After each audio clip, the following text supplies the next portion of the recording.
My name is Josh, and welcome to Hide and Seek Archives, a podcast where we talk about things supernatural, cryptid, or unexplained.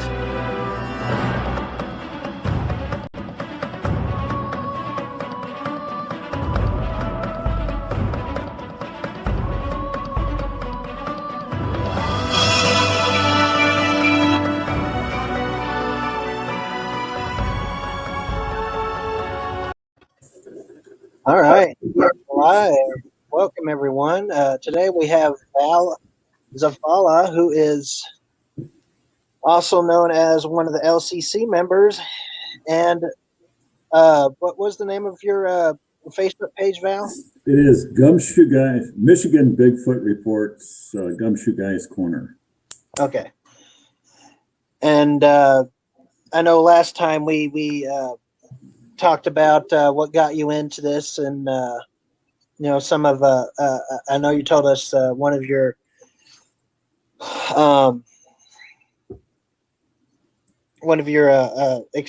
encounters on the force, what kind of drove you to this direction. I can't find my words today. And then today I figured we could you could tell us some stories about you on the force and some of the strange things you encountered. Well, just to encapsulate what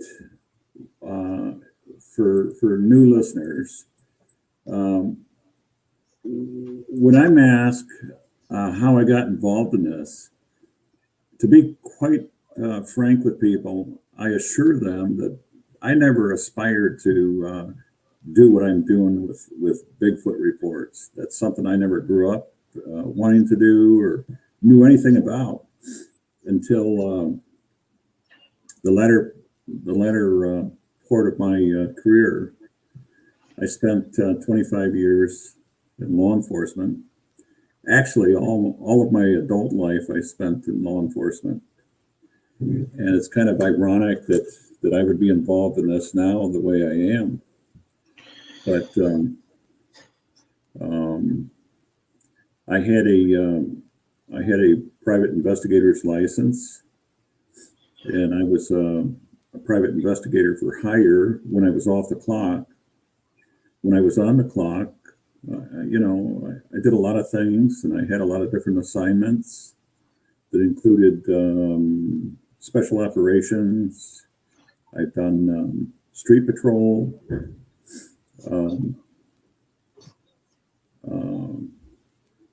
covert, undercover work, a lot of different capacities.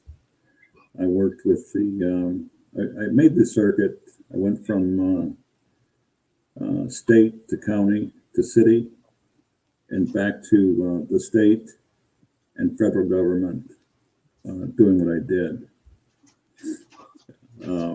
When I wasn't doing that, I had association with a large international intelligence group, and under the auspices of Department of Justice, and was more or less a fusion group that included all of the federal agencies, including military.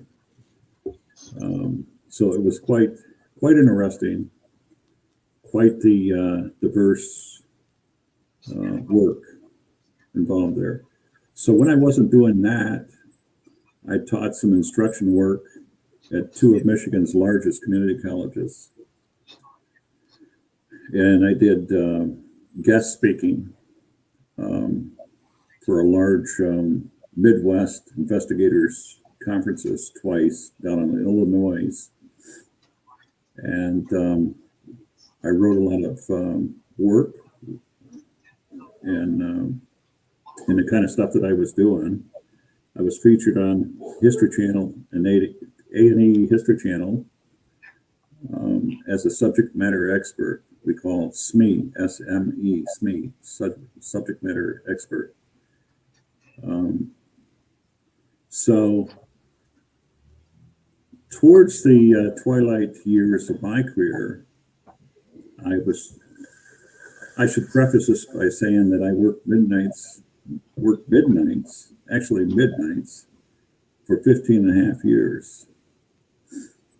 And I was okay with that, but it was pretty hard to do for 15 years. It's very hard to do. But it got to the point where I was towards the end of my career, I started experiencing some strange things. One of them in particular was an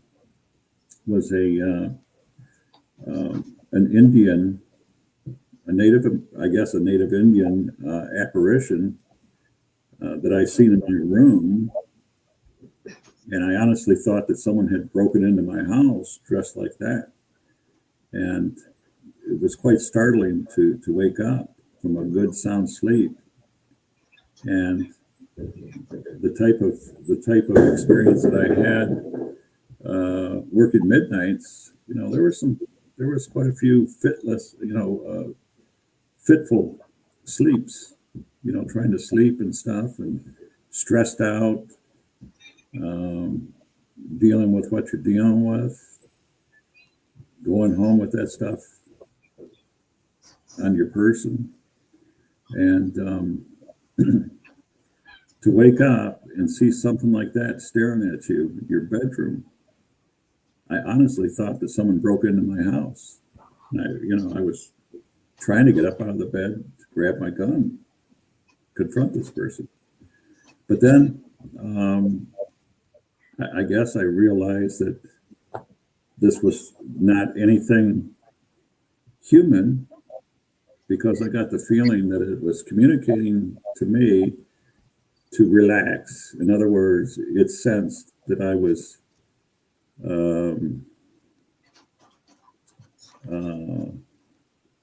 surprised by it.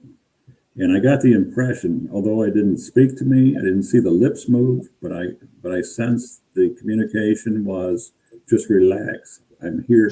I'm passing through. You're not supposed to see me. I'm just passing through here.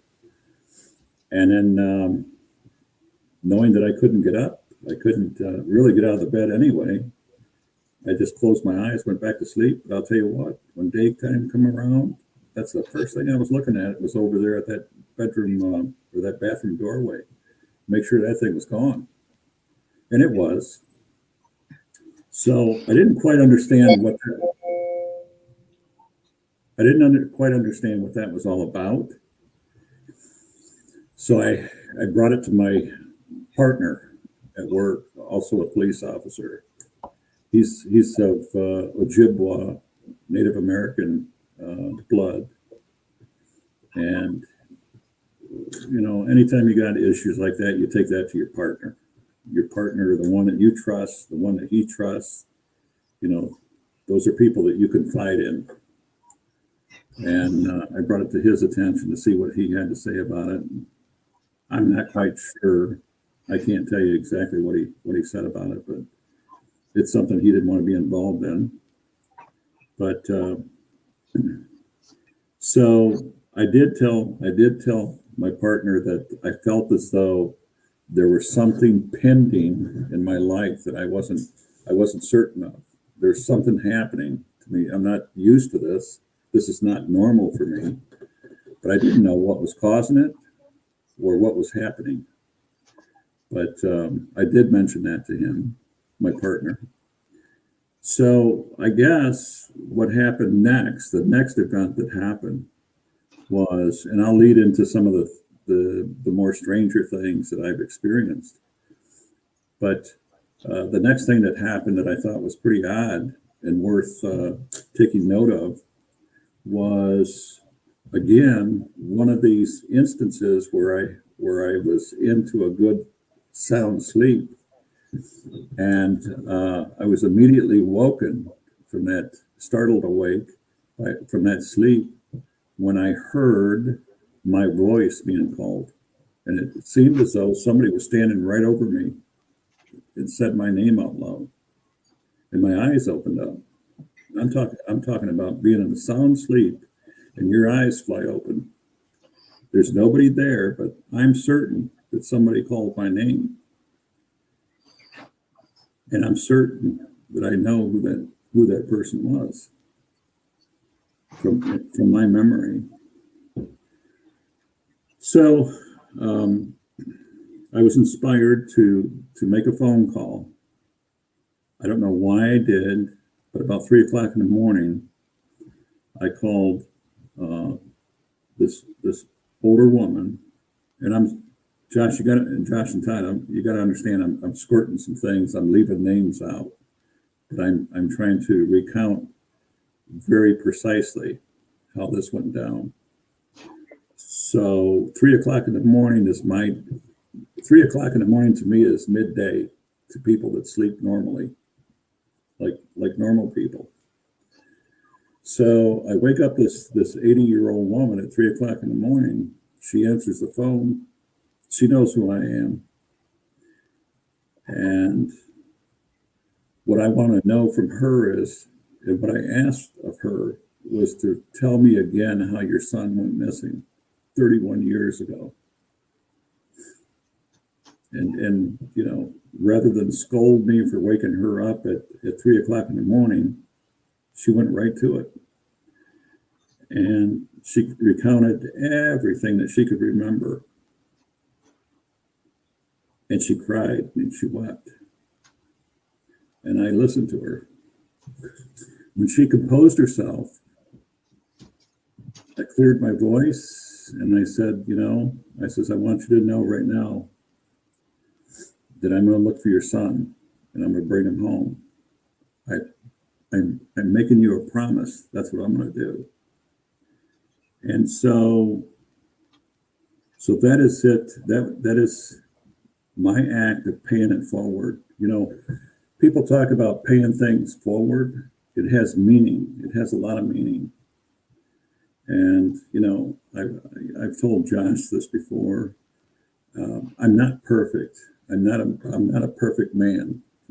I've done things and said things in my life that I'm not proud of, that I wish I hadn't.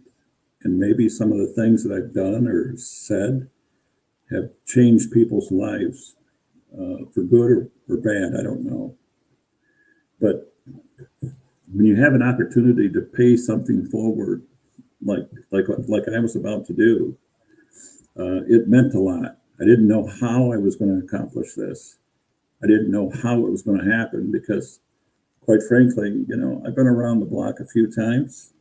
And in that kind of business that I was in, I know that, there's such things as 48 hours. If you can't solve something in 48 hours, your chances of solving that a week later, a month later, are greatly increased proportionately the longer the time passes. We're talking about 30 years, 31 years. And here I made a promise to this woman to bring her son home, find him and bring him home. First of all, I didn't know what happened to him, and neither did she, but I was pretty certain that he was no longer alive. That is where gumshoe comes in. Gumshoe, the word gumshoe is in street parlance. That means investigator, a detective. That's, back from the 30s, the 40s, when before the age of telephones, or not telephones, but computers, pagers, fax machines, things of that nature.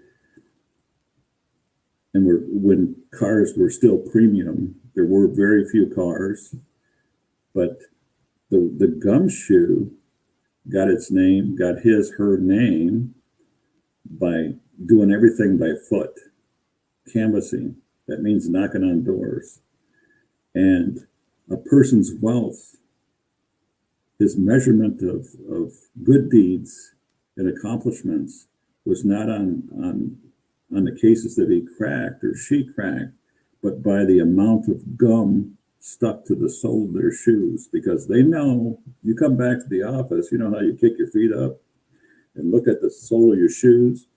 if your soles of your shoes are caked with gum from the sidewalks that people spit out, then you've done a good job. Fine job, my son. You did a good job. That's where the word gumshoe comes from. So, so I did this, and what I did was I took a lot of my vacation time that I had stacked up that I hadn't used, and I volunteered to do this free, gratis, no cost, no charge. That was me. That was something I had to do. It was a life's challenge for me to do this. Think about that. Go out there and find somebody that's been missing for 30 years, 31 years, after you promise somebody that you're gonna search for them and bring them home. You know, I want people to understand, you know, how large that commitment is. It's a very large commitment. It's almost impossible. You know, I didn't do it by myself, I'll tell you that. I think a week or two passed by, and one of the few times that I've ever worked day shift, which was unusual for me, because I just haven't, you know, for 15 years. Never worked day shift. Nobody ever seen me. I was a night owl. And one of the few times that I worked day shift, you know, you're around people, all these people awake. You're seeing people that you hadn't seen for years, and they forget that you're even on the job. You know, they'd call me a rookie. Where'd you come from, rookie? Did they just hire you? Out of sight, out of mind, huh? Out of sight, out of mind. So I get a call from some friends of mine, and they said, Val, so-and-so wants to meet you. I said, who's this? Oh, she's so-and-so. I said, she wants to meet me?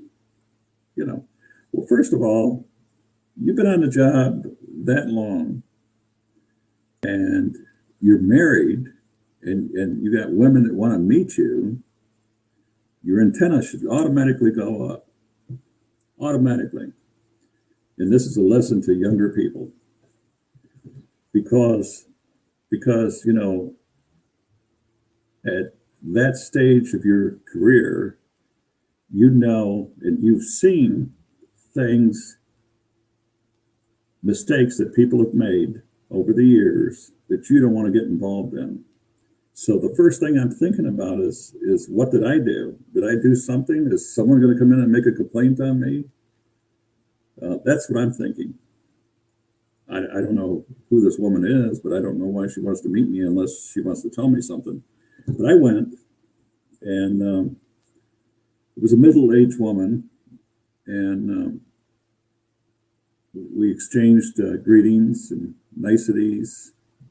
And the first thing that she says when she looks at me, she says, "You're an old soul. You've been here for a while." And I'm telling you right now that I took a step back when she said this, because I don't know where she's coming from. Where did this come from? You want to meet me, and then you tell me something like this. So I kind of looked at her sideways, trying to figure her out. You know, is this a nut or is this a joke? What's going on here? Why did you meet me? Why did you want to meet me? And she says, I'd like to talk to you. Can I ask you some questions? I said, sure. You know, I'll play the game. Go ahead. She says, how's your health? We went through that. You know, number one, you should know when you're talking to another adult, you don't ask, especially if you're not familiar with the person, you don't ask a person about their personal health. You don't ask a person their age. You don't ask a person their religion. And you don't ask a person finances. What's your finances? You don't do these things. Not where I come from. Those things are pretty private. And so again, I'm looking at her thinking, what's her game here? You know, what's her play? What is she doing? Why is she telling me that I'm an old soul? And she says, there's a woman that's with you all the time, an older woman. She's like a matriarch. She's always looking over your shoulder, always watching out for you. Did you know that? And I said, no, I didn't know that. She says, okay. She says, she asked me again about my health. And, I wasn't real accommodating, but I played along with it. I said, oh, that's okay. You get headaches. Not really. She says, you want me to tell you how you died in your other life? And I said, no, not really. No, not really. So she says, you work alone a lot? She says, just answer yes or no. Don't give me a long answer. Just a yes or no. In other words, stop fighting me and just answer yes or no. And I said, yes. She says, I see you at night. She says, I see a red car. She says, I see round taillights and I hear gunshots. She says, be careful. She said, I'm just telling you, just be careful. Look out for your health and be careful. Take care of your health, she says, and be careful. So with that, I'm about through with this woman, because quite frankly, I don't know what to make of her. My friends who I trust and really respect had her meet me for reasons I don't know. I don't know where it came from. But remember, this is all in a series of strange things that have been happening in the past 3 weeks or so. The last thing that she says to me, and she cocks that head sideways, and she says, you're looking for somebody. And I'm telling you, my friends, my jaw about dropped. And I looked at her with these big brown eyes, and I said, yes. She says, I don't see that person here. I don't feel that person. She didn't say man or woman. It was just person. I don't see them here, not on this plane. That doesn't mean that they're dead. It doesn't mean that they're alive. It means that I just can't see them. I don't feel them here. The last thing that she says as a follow-up to that statement, she said, they'll let you know when they're ready to be found. And I'm telling you, that about raised the hair on the back of my neck. Because remember, 2 or 3 weeks prior to that, I made that phone call out of the clear blue, 3 o'clock in the morning, and made this promise to this woman. And there I was, this woman telling me this. So I pretty much knew what I was going to do. I took some time off. I took a lot of time off, using all those vacation days and sick time that I had stacked up. Remember, I was doing this free gratis, nothing in return. All of the off time that I had, my days off, were spent planning and strategizing how I was going to fulfill this promise to find this person. And there's a website called NAMUS, N-A-M-U-S, NAMUS. It's a large database across the country. And you have to have access. You have to have, if you have DOJ, Department of Justice, creds, or somebody that you know in DOJ, they can get you access to this database. And I was given access to this, and it allowed me to scour through hundreds and hundreds, mind-numbing numbers of missing people and dead, unidentified people, found but not identified. These are John Does, Jane Does, horrible pictures. And there, I scoured through more than I care to remember, trying to match what I think this individual looked like, 30 years ago, 20 years ago. Remember, I did this totally voluntarily, and it was unofficial. It wasn't, I didn't have access, and I wasn't going to use access to law enforcement resources. This is all on my own. So I made contact with the sheriff department where he allegedly went missing, and followed up through there. And after some phone calls back and forth, I discovered that 30 or 31 years ago, the old sheriff of this parish down in Louisiana lied to this woman and told her that he was going to make a missing persons report. So 30 or 31 years later, I come along and I discover there is no such report. There never was one. He never did it. And he's been dead and gone years. And here I am coming up behind him. And that was one of the hardest things to bring back to the family. Here I am, a police officer just like him.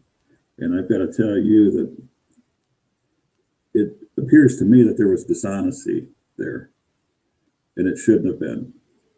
There was a whole lot of grieving by this family over this 19-year-old kid who went missing at a truck stop. So we went through this. When I discovered there wasn't a missing persons report, which was imperative to finding anybody, because what that does is it opens up the doors to all these resources that allows that missing person to go into this national database that goes all over the country, even into Canada. Anytime that someone finds a missing person, they type the information into a computer, into that database, and it goes all over the country, all these different law enforcement agencies, federal and local and whatever. But without that police report, that missing persons report, none of that is shared. Nobody knows about this John Doe missing person. And that's apparently what happened here. A long story short was that I did make contact with the agency.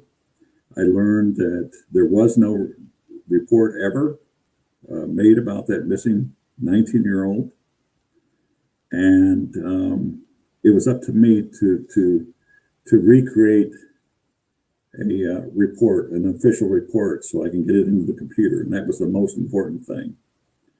It takes that complaint number, like a serialized number on an official document, that allows it to be placed into a computer like that and sent into that database. So finally, we could put a picture and a name to a missing body or a found body or remains, whatever we find. So now the two match. In order to fully succeed in something like that, you have to have something more beyond a name and a picture to match with a missing person. You need DNA. In 1980, DNA had not yet come to the United States. And I knew this. I knew this because that's the kind of stuff that I dealt with. So 1980, when this young man went missing, hitchhiking from Florida, Daytona, Florida, to Houston, Texas, there was no DNA. There was no such thing as DNA. But what I do know as a veteran experienced officer was that in the many times that I've been present during a autopsy, especially when there was foul play or unusual accidents or homicide or whatever it was, the medical examiner, the doctors performing the examination, would always save a specimen, much like librarians do when they file away those archive cards and catalog them. That's the way they did this. They always do. It was just a routine practice that they had, and I knew this. So the the principal reason for doing this is because sometimes science hasn't caught up. Science and technology hasn't caught up with the science yet, and it's a good thing that doctors and stuff like that would have the forethought to think ahead so far into the future that, hey, I'm going to take a specimen from this body before we bury it as a John Doe, because sometimes somewhere down the road there might be technology that will allow us to match this with somebody else, with a name, and that's exactly what happened. So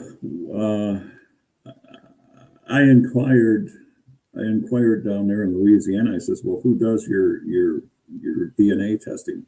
Who does your criminal forensic work?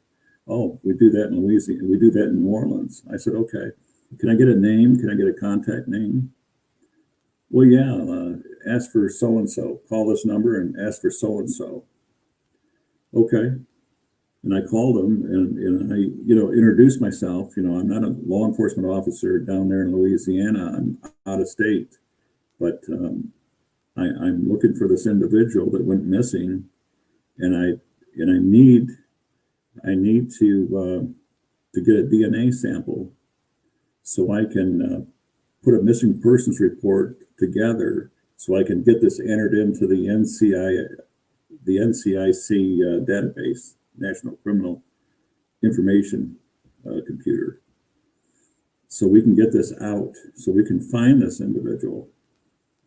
And so they said, well, DNA testing is very expensive. The DNA kits, test sample kits, are very expensive. And we usually charge out-of-state people money for this. There's a cost to this. I mean, there's a cost to the scientists that test this specimen. And I says,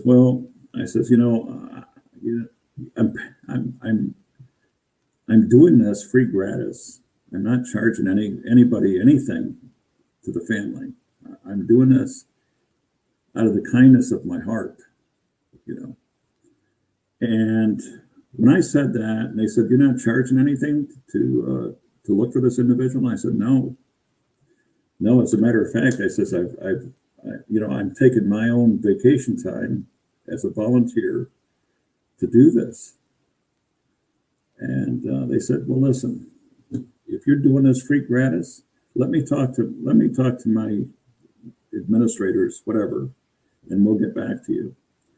Later on, I got a phone call that says, "Listen, tomorrow, 8:00 in the morning, you'll see a UPS truck show up, and they'll have a package with 2 DNA test kits in it. No cost, free gratis." That's us doing our part too.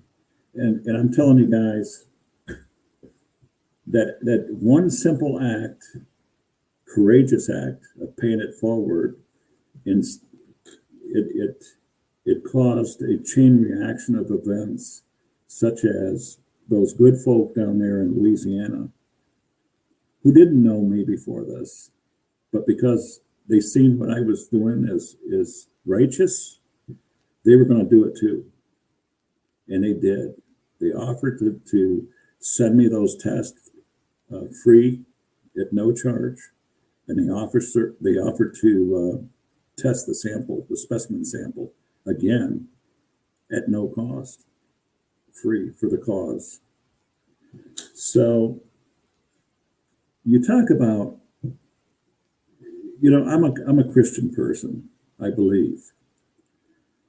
But I also think that in some things in life, you feel it must be the stars aligning the right way, because everything fell in place.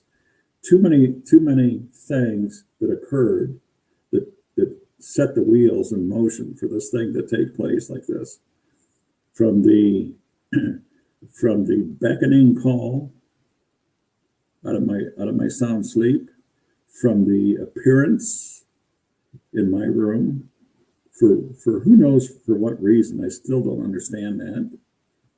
But to the phone call out of the blue that I made to this woman to promise to look for this missing individual, to the next phone call out of the blue of a woman that wanted to meet me.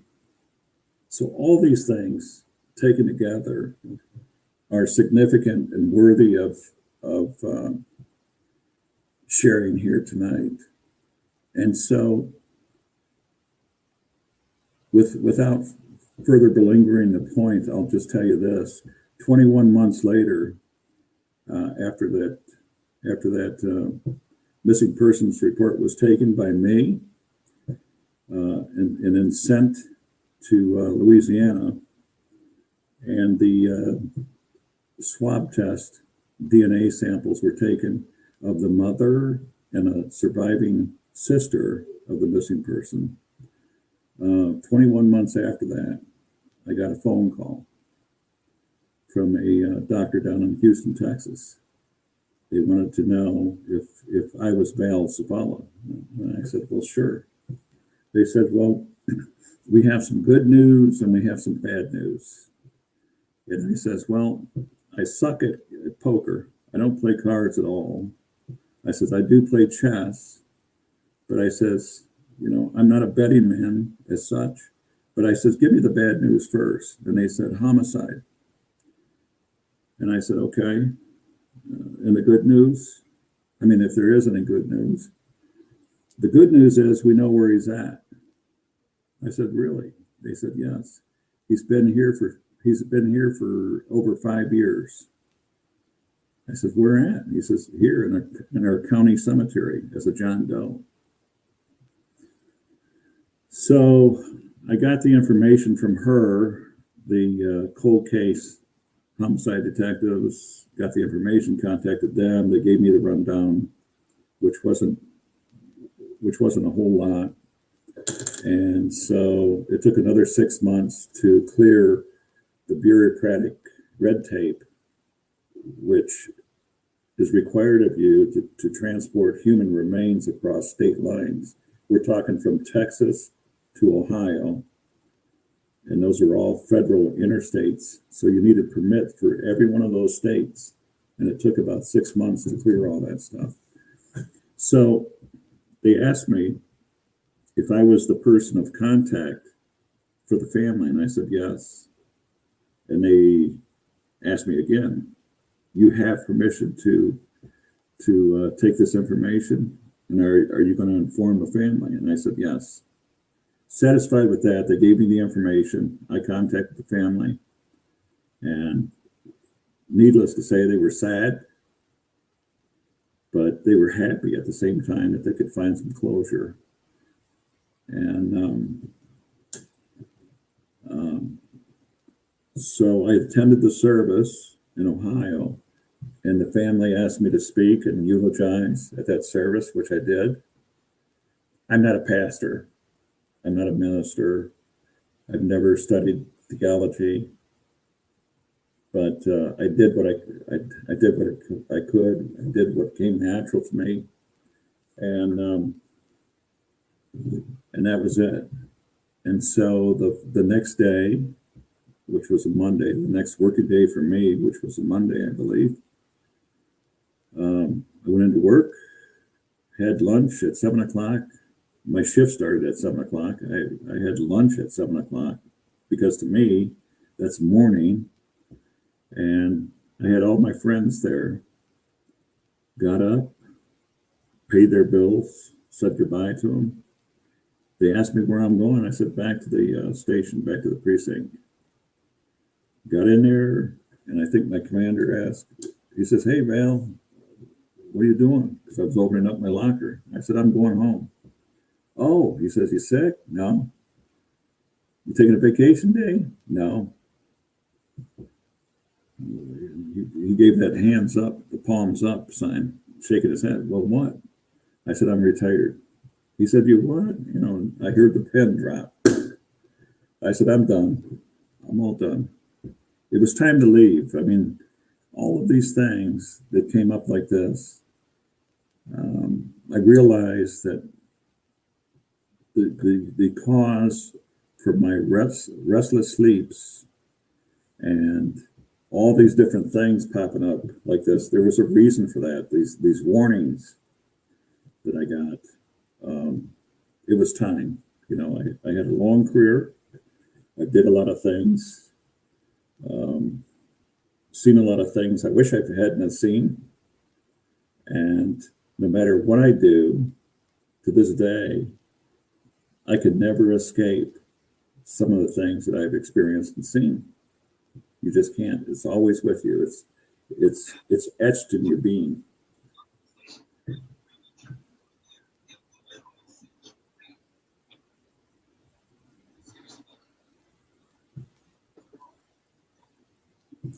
Yeah, that's I know you've told me that before, but it's, you know, hearing it again, it you know, it hits me the same way it does when I hear it the first time. Well, I'm going to tell you, Josh. One of the things that I remember distinctly that really touches my heart in doing what I did. I've seen murders. I've seen homicides. Same thing. Murders, homicides, same thing. I've smelt the stench of death. I've seen the life and soul pass from people's bodies through their eyes. I've held I held a dying baby, an infant, in my arms, and worked feverishly trying to breathe life back into that baby. And I remember how frustrating it was to me, because when I took the baby from the mother's arms out there in the middle of the street, screaming, dressed only in a nightgown, that her baby was not breathing. I took the baby from her, but I noticed the baby had trickles of blood from his little nostrils, and was not a good sign to me. But from my experience, life-saving CPR is different for infant babies than it is a grown adult. And it's still difficult for me to talk about this, but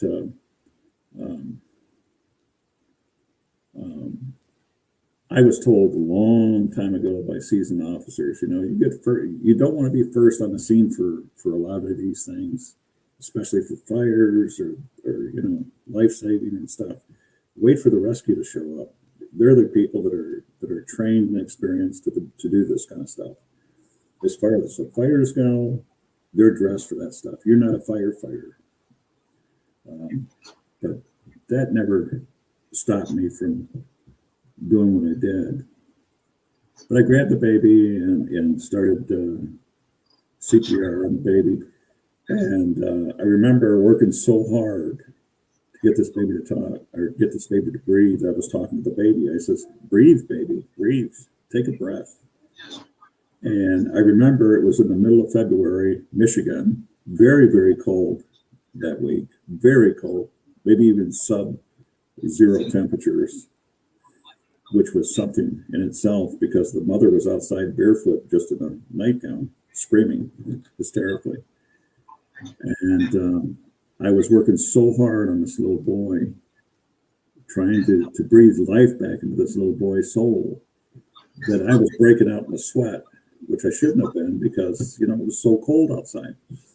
But another officer was there, and I was exhausted, and I handed the baby off to him, and I says, here, you try, because I'm not getting anywhere. You know, he's not responding. Anyways, long story short, you know, the mother cried and she wept, and I did too, wept right alongside her. But that's the kind of stuff you deal with, and you just move on from there. And Yeah.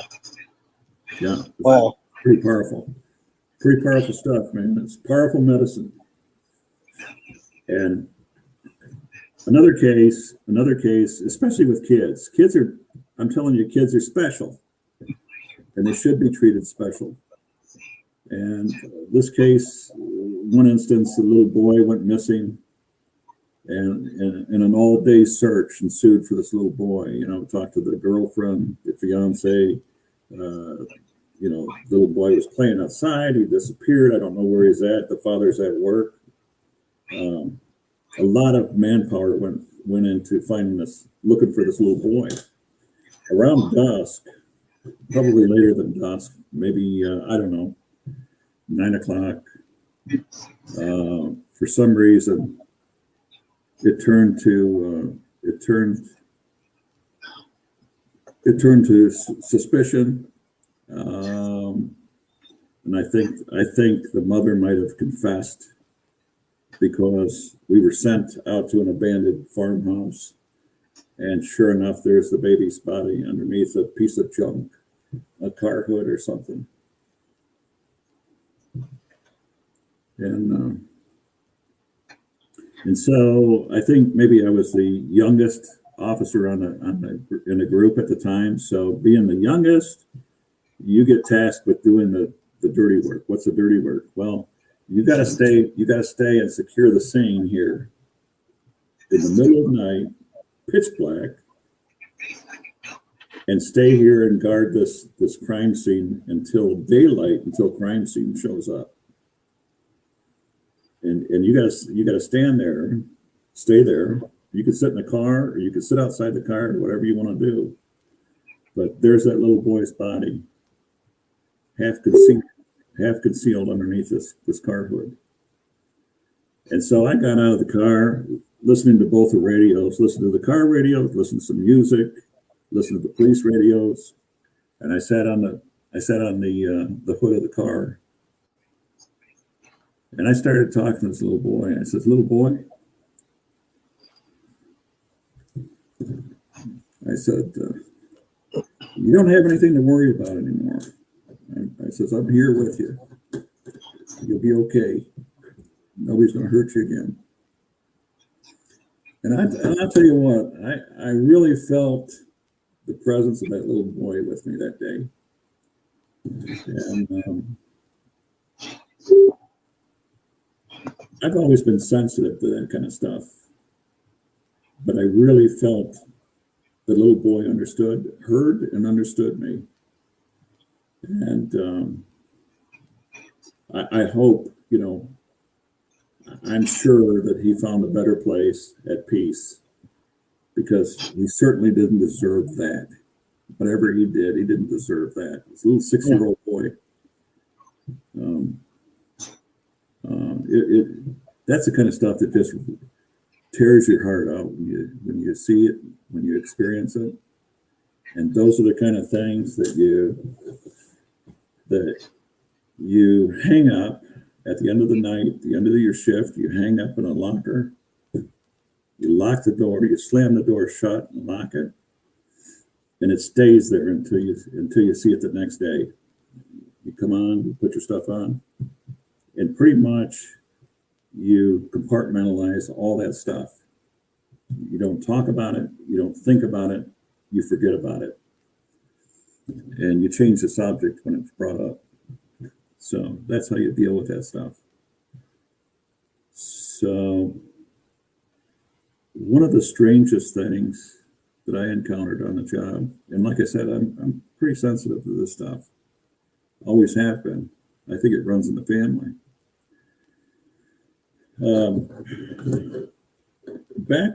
Back before there was 911, enhanced 911, when calls for rescue came in, the telephone number and name of the resident whose phone account that was to would show up on a little display screen. So on this particular day, this old woman calls and she's asking for help. She says she's having a heart attack. She needs help. And of course, the dispatchers send that out. to me and my partner. I'm a double car at that time. I'm driving, my partner's passenger, and they're dispatching us to a rescue call. Back in a time when the police officers actually had to go out and chase these medical calls, just like rescue. And so the dispatcher hands the call to us, and we take the call, we acknowledge it, take it, we're en route.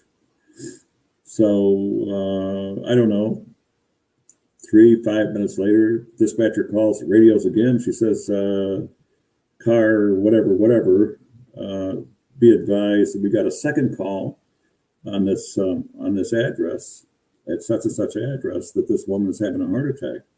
She's called back the second time. Okay, so they have the name of that lady, they have her phone number, they have her address. And I don't know, myself and my partner acknowledged, okay, we're en route, we're 3 minutes, 5 minutes away. Do you have rescue on the way? Yes. That's affirmative. Okay. So, within that 3 to 5 minute period of time, dispatcher comes back on again. She says, such and such car, be advised. This is the third call we get from this woman. What's your location now? Well, we're pulling up now, radio. Okay. I stop in the middle of the street. I'm looking around at these house addresses. I stop in the middle of the street and I look in the rear view mirror and I said, the rescue's behind us. I could see the flashing lights. I can't hear them, but I could see the flashing lights. I said, they're right behind us. He says, okay.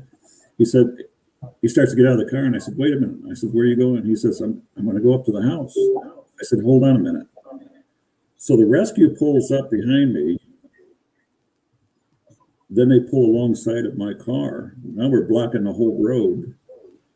And they're looking at me and they're saying, where's the address?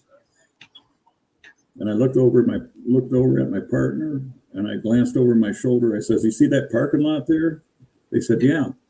I says, that's where the house used to be. It was torn down 7 years ago. The lady died of a heart attack. I'm telling you, that's so strange. This woman didn't live there. The house was no longer there, but it was the same lady who used to live at that address that no longer exists. It's a parking lot. It's gone. The house is gone. 7 years ago. Wow, that's something else. So in that case there, you don't get on the radio and say, it was a ghost talking on the phone. You just flip the lights off and hope that nobody's seen you and just drive down a side street, get out of the main street so you don't draw attention to yourself. And you kind of have that personal understanding that you don't talk about this. You don't talk about it with other officers. You don't talk about it with the firefighters. Nobody talks about it. Just hush it. That's the way it goes. So that's pretty strange. And another one that sticks to my mind is we got a call of a house fire, and I think it was in October or something. We get there to this old house. 2 officers already made that scene. The lights are out in the house. It's at night. And I suspected, given a house fire, you'd be able to see the sky lit up, with the bright flashes of the flames. Nothing. It was dark. The house was dark. It was like nobody was home. Lights were out. So when I pull up, the 2 officers are already off the porch and on their way quickly to their cars, to get in their car, not to drive away, just to sit in the car and wait for the firefighters. But I don't see any fire there. So I said hello to them. They said hello back. And I asked them what's going on. They mumbled something, kept walking. Whatever it was, they didn't want any part of it. So the door was open. There might have been there might have been a light on, a dim light on or something in the living room. But I walked inside, half expecting to see somebody greet me at the door, telling me, "Oh, it's a false alarm. It's this, it's that." But I walked in, and I was, announcing myself. Hello, police. Anybody call? Nothing. Nobody came to the door. Nobody came downstairs, and nobody greeted me at the door. So I'm walking around this house now. I'm inside the house, walking through the living room, looking around. Well, this is strange. I said, "There's nobody here. There's no lights on. I don't see any fire."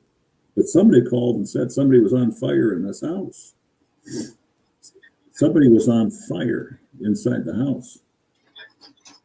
My dad's on fire. I think that's what the call was.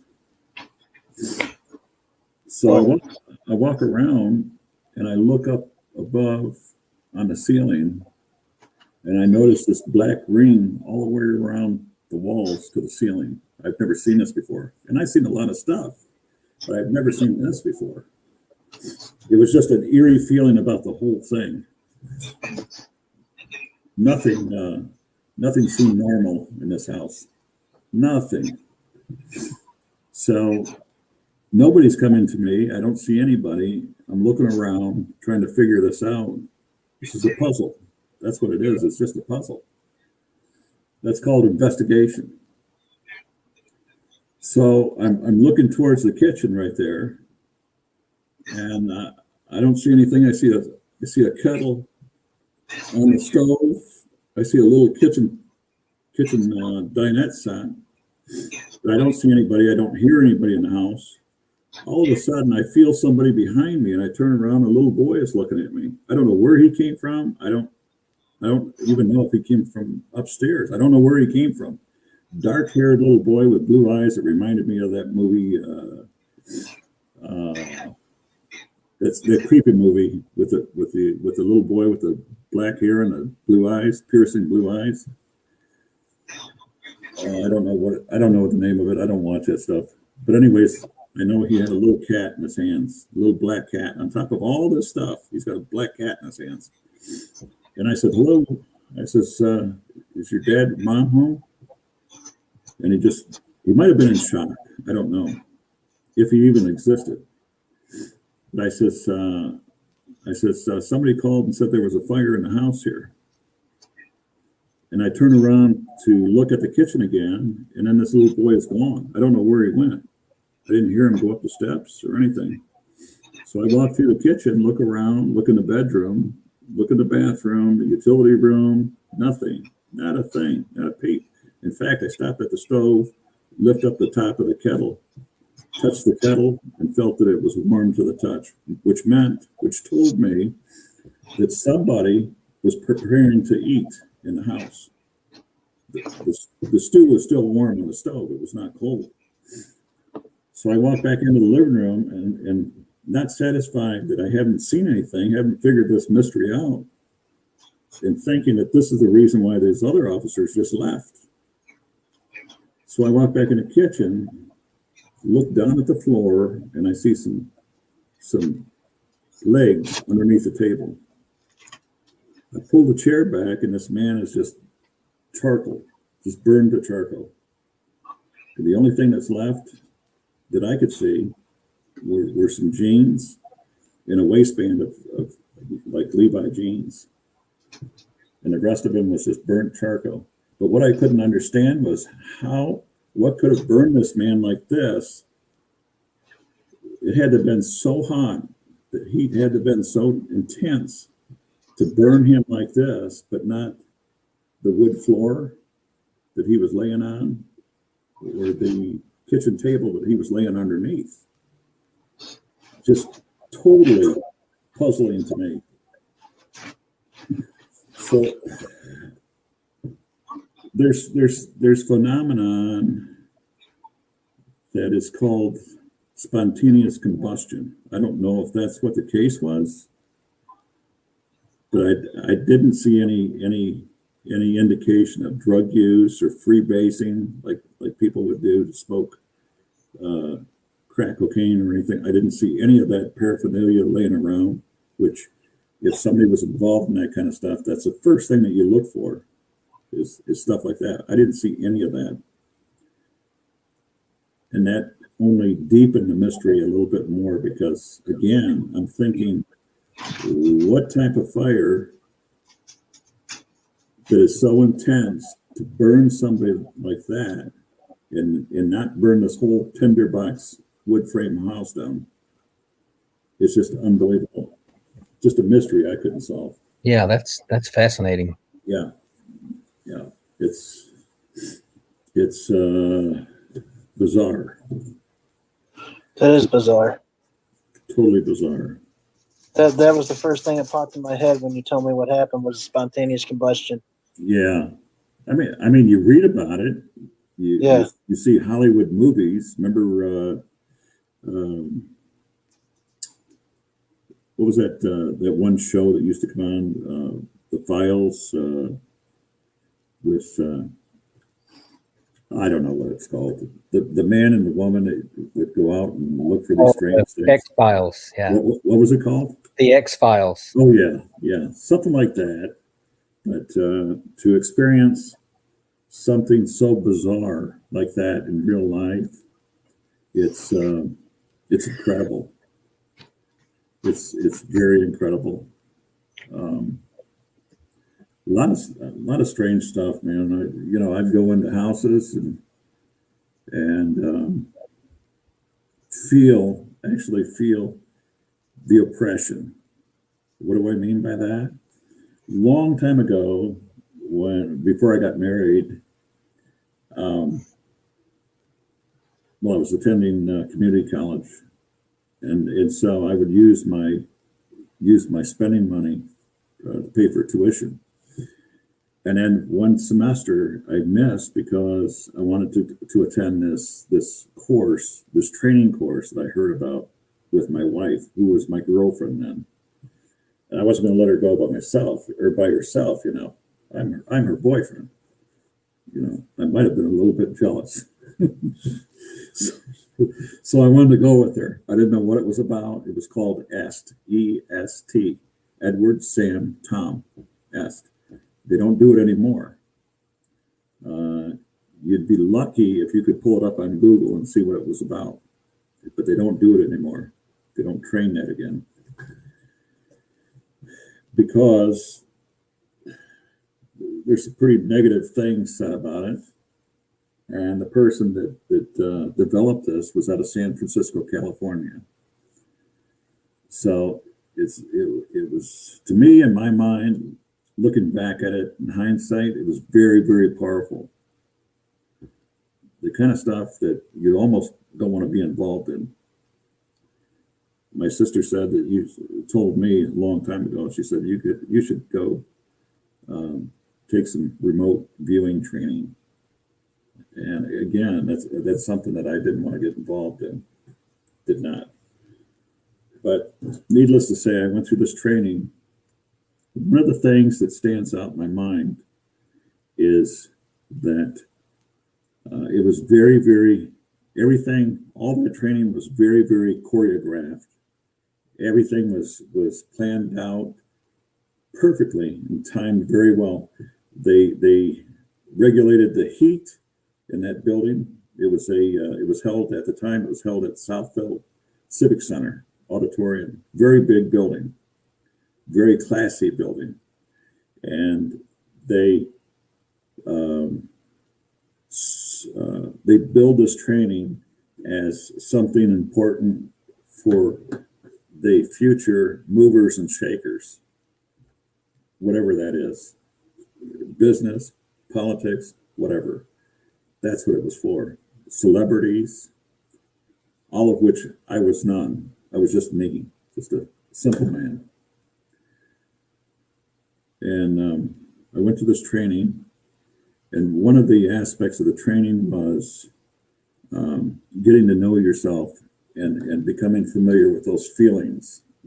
You remember when I said that I go into these houses and I feel this oppressive feeling, this barometric drop in the temperature, similar to my Bigfoot encounter and sighting. The same feelings. The intense feeling of being watched, but you don't know where this is coming from. And so some of this training, what they did to set you up for this, to introduce it to you, would be there. If there was 350 people in that training class in that auditorium, they would select 50 people, and I was one of them, come up here on the stage. We'd all work, 50 of us would walk up on that stage. They would turn the lights on us to illuminate us for the people in the audience, the other 300 people that are staring at us. They were told to keep quiet, not say a word, and they dimmed the lights so you couldn't see those people out there, but you could feel them. You could hear them cough, clear their voice. You could hear the movement of those people, but all of those eyes, 300 people, that's 600 eyes looking at you in the dark, from the dark, while the lights are on you, shining on you. And so the speaker had a number of facilitators come out, and each one of those facilitators would stand on your left side and your right side. They'd call two more out, and one of them would stand in front of you, nose to nose with you, and another one would stand directly behind you where you could feel them breathing on your hair. And they did this with all 50 people up there. And I'm going to tell you, Todd, and I'm going to tell you, Josh, I seen grown men and grown women break out and cry because they couldn't handle that intense feeling of being watched, that intense feeling of somebody with inside their personal space. But that's what that training was about, exactly what it was about.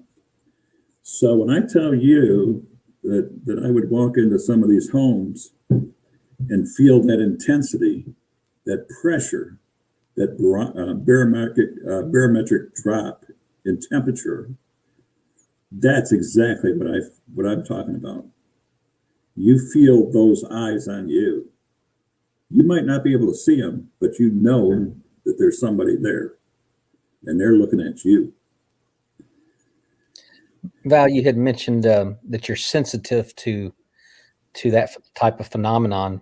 I know you said that you started having strange activity happen later in life. Do you think as a child that you had some things happen that maybe you don't remember? Well, go ahead, Todd. No, but I was just, you had said that the phenomenon seemed, I think you had mentioned that it started later in your life. And I'm wondering if maybe you had the sensitivity as a child as well, but maybe just don't remember maybe some situations that perhaps things. I do recall as a little boy some similar situations like that, but I must preface this by saying that kind of stuff has run in my family for a long time, and I know this from an aunt that told me later on in life some things. And I come from a Hispanic background, and my grandmother never spoke English. She never spoke English to me. I know she loved me, and my dad would often leave me with her when he was off drinking. And he would leave me with my grandmother. My grandmother never spoke English. She always spoke Spanish. But my grandmother was from Central America.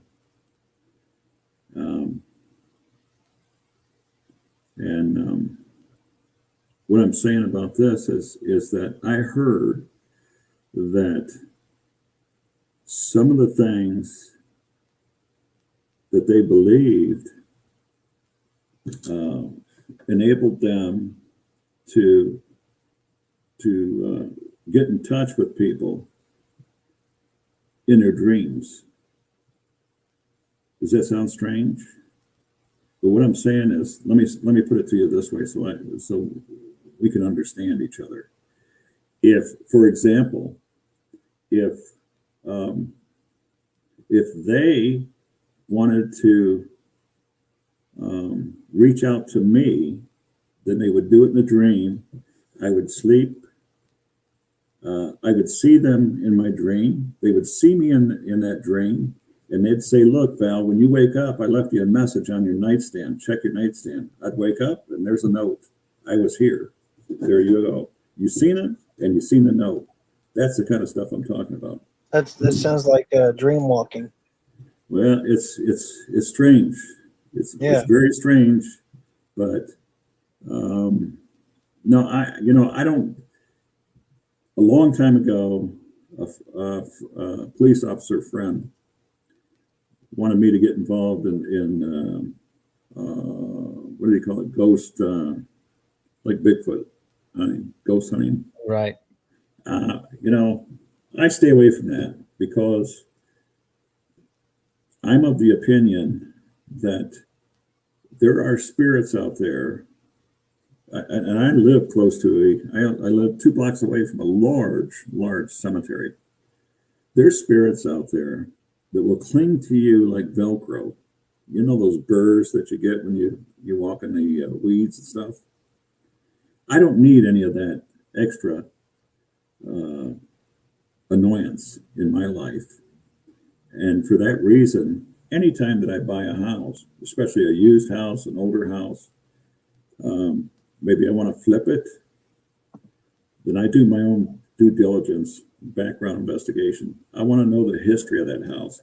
If there was some violent act that occurred in this house, I don't want it. I don't want the baggage.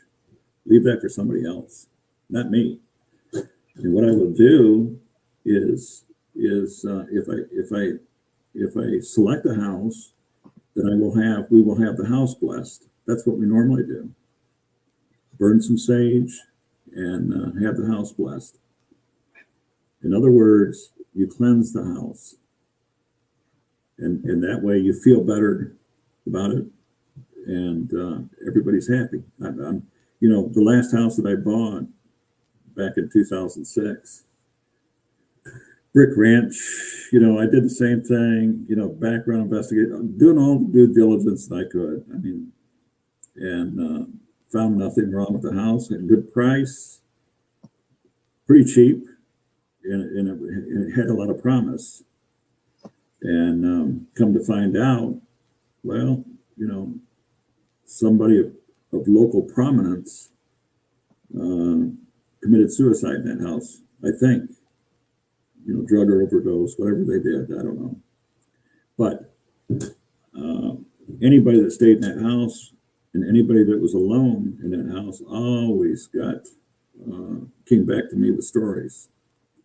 I had a friend of mine that I paid to paint the house, the whole upstairs of the house, and left him alone a lot in the evening, into the night hours.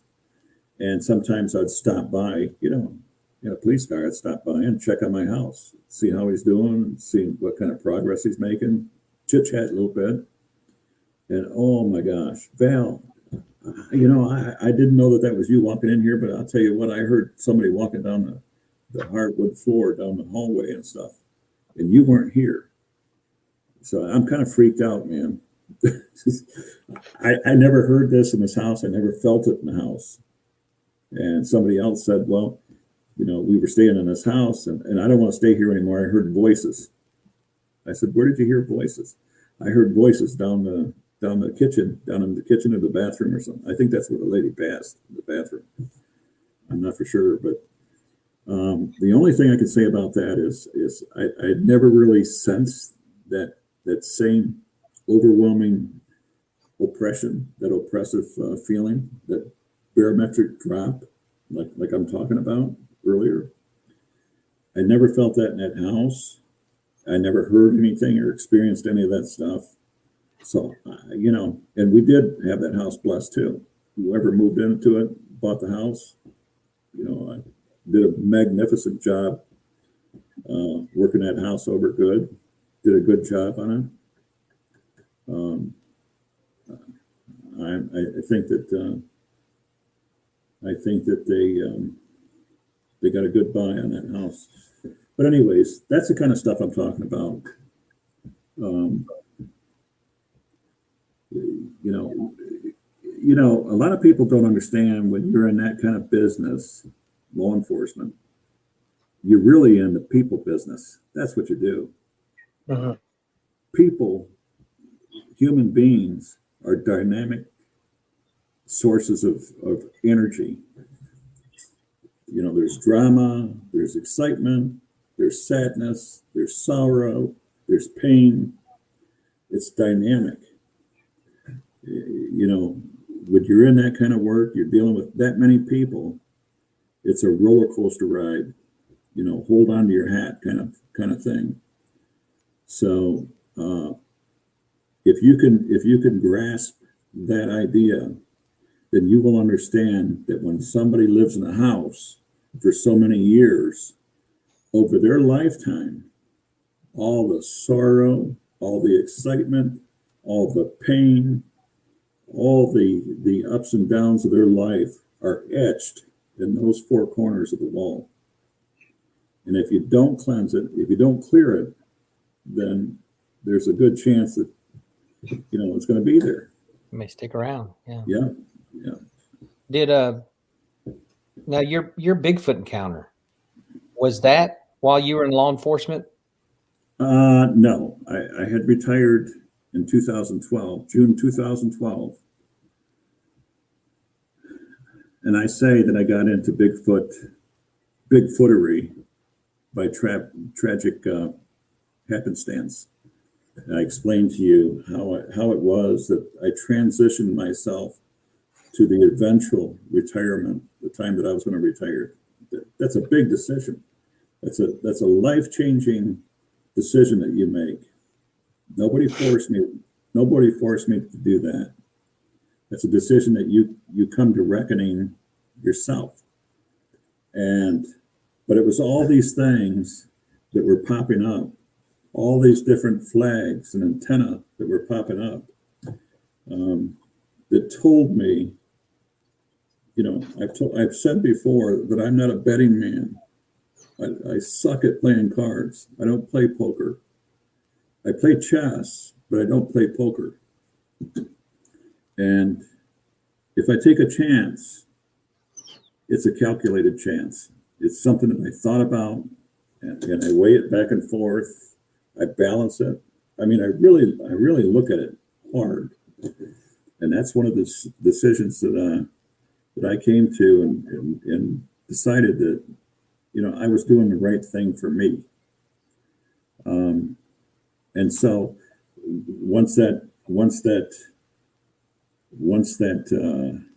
missing person case concluded, well, I jumped right back into it feet first and went back to Monroe County and contacted a friend of mine, a professional archivist, historical archivist, and I asked him to pull up all the news articles they could find on the Monroe Monster, 1965. That's a long time ago. And I looked at it. I read these articles with fresh eyes, from the eyes and the perspective of a police officer, an investigator, a gumshoe. And what I'm reading in these articles, page after page, there's a lot of things. There's a lot of things that I don't like here. These witnesses, these women were mistreated. They were ridiculed. They were mocked. They were called liars. They were laughed at. They were punished simply for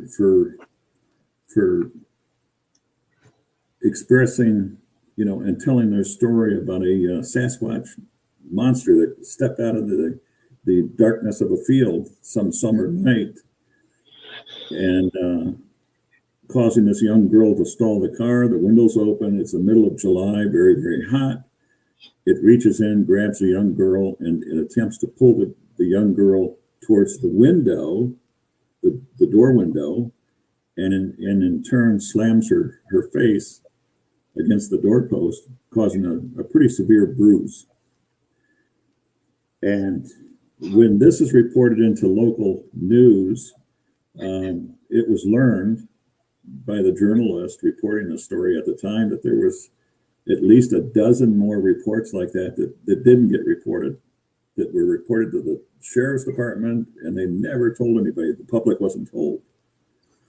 So being a gumshoe, being the type of person that I am, and I wasn't born in Missouri or anything, but I have to see things with my own eyes. Look,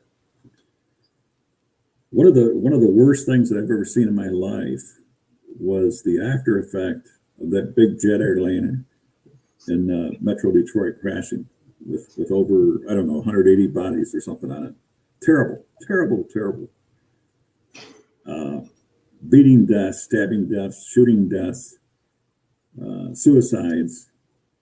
Okay, you got to show me something. Is there such things as Bigfoot? Not that I know. I mean, that's what people say, but I've never seen it with my own eyes. So I contact Bob Daigle, one of the earliest Bigfoot icons in Michigan, besides Phil Shaw. And I start talking to Bob, and I explain to him who I am, what I'm doing. Can I go out with you? Can I go out hiking with you? And that's what I started doing. I started going to his seminars. I started going to his hikes. We got pretty close.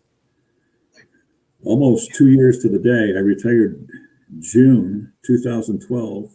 On July 2014, him and I are out hiking together, and we experience, well, it was a terrible day. It was very, very hot. Mosquitoes and flies just tearing us to pieces. And we start walking through one, I'm about ready to go home anyway, because I'm being eaten to death by these mosquitoes and bugs. And we decided to go through this one more area. We crossed a couple agricultural fields to go into the wood line. And as we're walking to the wood line, we noticed, I don't know if they were acorns or stones or what, but something was flickering through the trees and falling on the ground. And Bob and I both noted that. We asked each other when we paused briefly, did you hear that? Yeah, I hear that. What do you think that is? I don't know. Acorns, maybe? I don't know. We walk a little further, and all of a sudden, a great big, huge crack. I mean, this wasn't a twig. This wasn't a toothpick. It was a pretty thick branch. Boom. In the woods, when you hear a crack like that, it's a report. It almost sounds like a gunshot. It's so sharp, so definite, so real. So that caused us to stand on our heels a little bit. Excuse me. And we can continue further for a few more steps and a second crack. And I'm telling you, these aren't twigs. These are thick, thick branches. And we continue pushing on, and we come to this area. I don't know if it was a clearing or what, but I remember there was a large fallen tree. I don't know when it fell. I don't think that it fell before we were approaching. I would think that we'd hear a thud or something if it did, but I want to say that it was already there. There was a huge, large tanglement of bushes and sticks and stuff, like a Bigfoot nest. It looked like a tunnel. It was a long, pile. It was dark in the center, and there was a long tunnel. Bob and I both climbed over the tree. We were looking at it. He was down on his all fours looking inside, trying to determine if there was something in there. I got back on the other side of the tree, still looking around. I was looking up at the trees above me, looking around.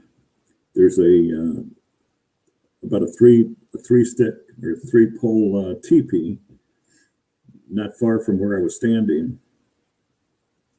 While I'm looking at Bob, I turn around and glance because I feel that feeling, that those eyes again are just needling on me. And I don't know where they're coming from, but I feel it.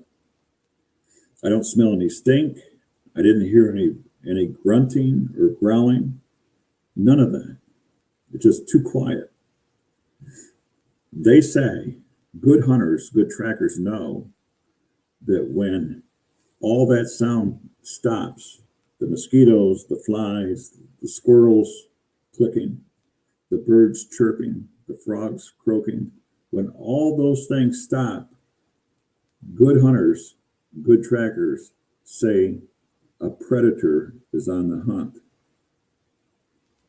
That's how they know when there's something out there hunting, when all that stops. That's nature. I never heard anything. It's just deafening and quiet.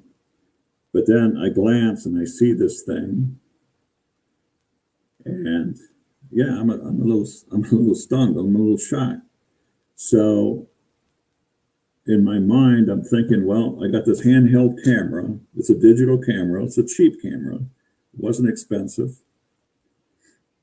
Because really, I wasn't going to see a Bigfoot, I'm sure. Anyway, this is all somebody's idea. But what I did was I turned around without making any intention, without giving off and telegraphing my movements. I just swung around and started snapping in a 180-degree arc. And that's when I captured this thing. And there I seen it, about 13 feet off the ground. I say, in my report, I say it was probably, and I'm estimating, between 8.5 and 9 feet. I was just telling William Henry tonight on Facebook that using a calculation that's pretty good, I'll show it to you sometime if you ask, a calculation. You take the measurement of the footprints, multiply that times 6.5, and that should give you your answers in inches. You take your answer and divide that by 12 inches to a foot, and that'll give you the approximate height. And using that same formula, that base that I seen was 9.5333 inches. So he was all full of hair. He was away from the tree, almost exclusively exposing his whole right side from his head on down to his calf muscle. All full of hair, very little hair on the face. He had an almost pink or pallid complexion about him, almost shiny, like either oily or greasy or a plastique look.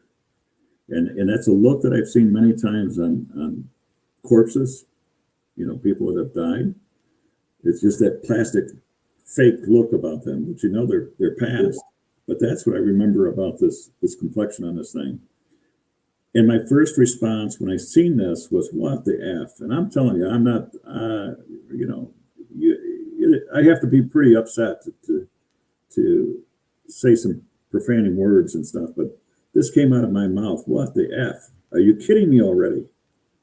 And I'm in shock. I'm trying to process what I'm seeing here. And this thing is looking at me. I don't know. My first thought is that somebody is dressed up stupidly like this. They got to be kidding me, because Bigfoots aren't real. They're not real. Are you kidding me already? There's no response. There's no emotion on this thing's face. No smile. No hint of that being a joke or a hoax. So the last thing that I said, I remember saying to it was, "You freak, you freak," almost in a taunting way, as my way of trying to evoke some type of response, maybe a crack and a smile, maybe some hint that this is a joke. This is somebody's stupid joke. And the longer the time went on, which was only seconds that this is all going on, the quicker I processed this to the realization that, yes, this is it. You want to look at this? You want to see this? You want to know if this is real? This is it. Right here. This is what it's like. It seemed like, I don't know, if you guys ever had an encounter, Todd, Josh, have you guys ever had an encounter? Yeah, me and my father have had nothing visual, but we did have an encounter in the Sam Houston National Forest. I've had nighttime visuals in Oklahoma. Okay, yeah, a lot of them in Oklahoma too. Yeah. But Sam Houston, the big thicket area. Yes. Yes. And well, I'll tell you what. From my mouth to your ears, this felt like I was in a trance, like I was hypnotized or something. I couldn't move. You remember how I explained how I tried to get out of that bed and confront that Indian figure standing in my bedroom, but I couldn't. Yeah. That's exactly what I felt like. And then what I felt like, guys, I felt a sense of intrusion. What do I mean by that? I mean, I'm sitting right here. Excuse me, pardon me for coughing. I'm sitting right here talking to you on my computer, through my computer. If somebody came into my house right now, pushed me out of the seat, sat down in my chair, and started rifling through my computer files, that's exactly what I felt like.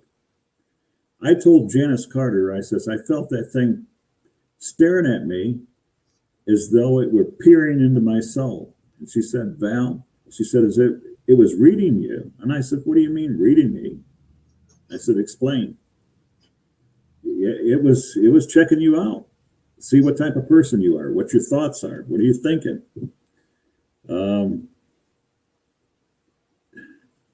You know, it's pretty hard to say, guys, but it felt as though, to me, it felt as though if you can conceptualize what your thoughts, what your brain would be like if someone were to download your information, that's what it felt like. This was happening rapidly, quickly, and you were able to think as things were zipping by. You were thinking thoughts, you were thinking things. What I thought, what I was able to think about was very, very lucid, very free. But I felt this powerful force around me. It almost felt like as though I was going to go to sleep, like I could go to sleep, like I was fatigued. I was being drained, like my power, my energy was being drained right out of me. That's interesting. You hear that a lot from people. You hear talk about the infrasound as well, where some people call it infrasound. Whether it is or not, I don't know, but there's got to be something to it because you hear a lot of people mention similar type of. You know, these people talk about, oh yeah, well, you know, I love and I peace, and you know, well, when I hear people talk about that, I think about that Fifth Dimension song, you know, Where's the Sunshine? I didn't feel any of that. I didn't feel any love for them. I don't feel hate for them either, Todd or Josh. I don't. I don't want to hurt any animals. I don't want to. There's no hurt in my heart for anything or anybody. But what I felt was dark, foreboding force, very, very powerful. And the only thing I believe, again, from my mouth to your ears, is my thoughts of free will. You know how when we're born, we're all born with free will. That's the gift of life that we're given. Am I correct? Yes. Absolutely. Yes, it's free will. It was only until I started thinking of free will as we were all given this wonderful gift of life that this force began to recede and release itself from me. And I can't tell you at this point, it seemed like I was there for a long time, because I know it was in the late, it was maybe 4 o'clock when we entered this place, but by God, it was almost dark by the time we left out of there. Did you feel fear during that time, during that period? I felt confusion. I felt annoyance. I was highly agitated, annoyed, confused. And on the way out of that tree line, Bob and I walking, we've seen a 17.5 inch impression in the hard packed soil. It was dry. It was very, very hot. Whatever it was that made that print had to have been pretty heavy to impress that ground like that, to leave an impression. And you've seen the impression you've seen the track on my group site. And I'm telling you, and I was so in a hurry to get out of there. I told Bob Daigle, I said, let's take a picture of it, measure it, and let's leave. All I want to do is just leave out of here. I don't want to come back. I don't want to come back here. I'm telling you, if that thing would have came running out of that tree line on all fours, I probably would have had a heart attack right there. All I wanted to do was leave. I know I would have. Yeah. And I'll tell you what, it was almost a year before Bob could get me back out there in that Waterloo Park again. I didn't want to go. No way I want to go out there again. And this is something I rarely talk about, but I have to tell you, that beam, that 9-foot beam on the side of that tree, I don't know to this day if it was going up or coming down that tree, but he was about 13 feet off the ground. Wow. Alongside of him, alongside that tree, up above, was a second beam. Bob Daigle feels that there might have been more than two in that area, but I know I seen two. The red-haired one that I took a picture of, and a blonde-haired one that was higher up in the trees next to that tree. And I wanted nothing to do with all that, my friends. Nothing. Did they ever make any sounds or any type of expression? No. But I'll tell you this, in hindsight, I've mentioned before, I'm a chess player. I'm not an expert, but I enjoy it as entertainment. I learned the game a long time ago, and it's very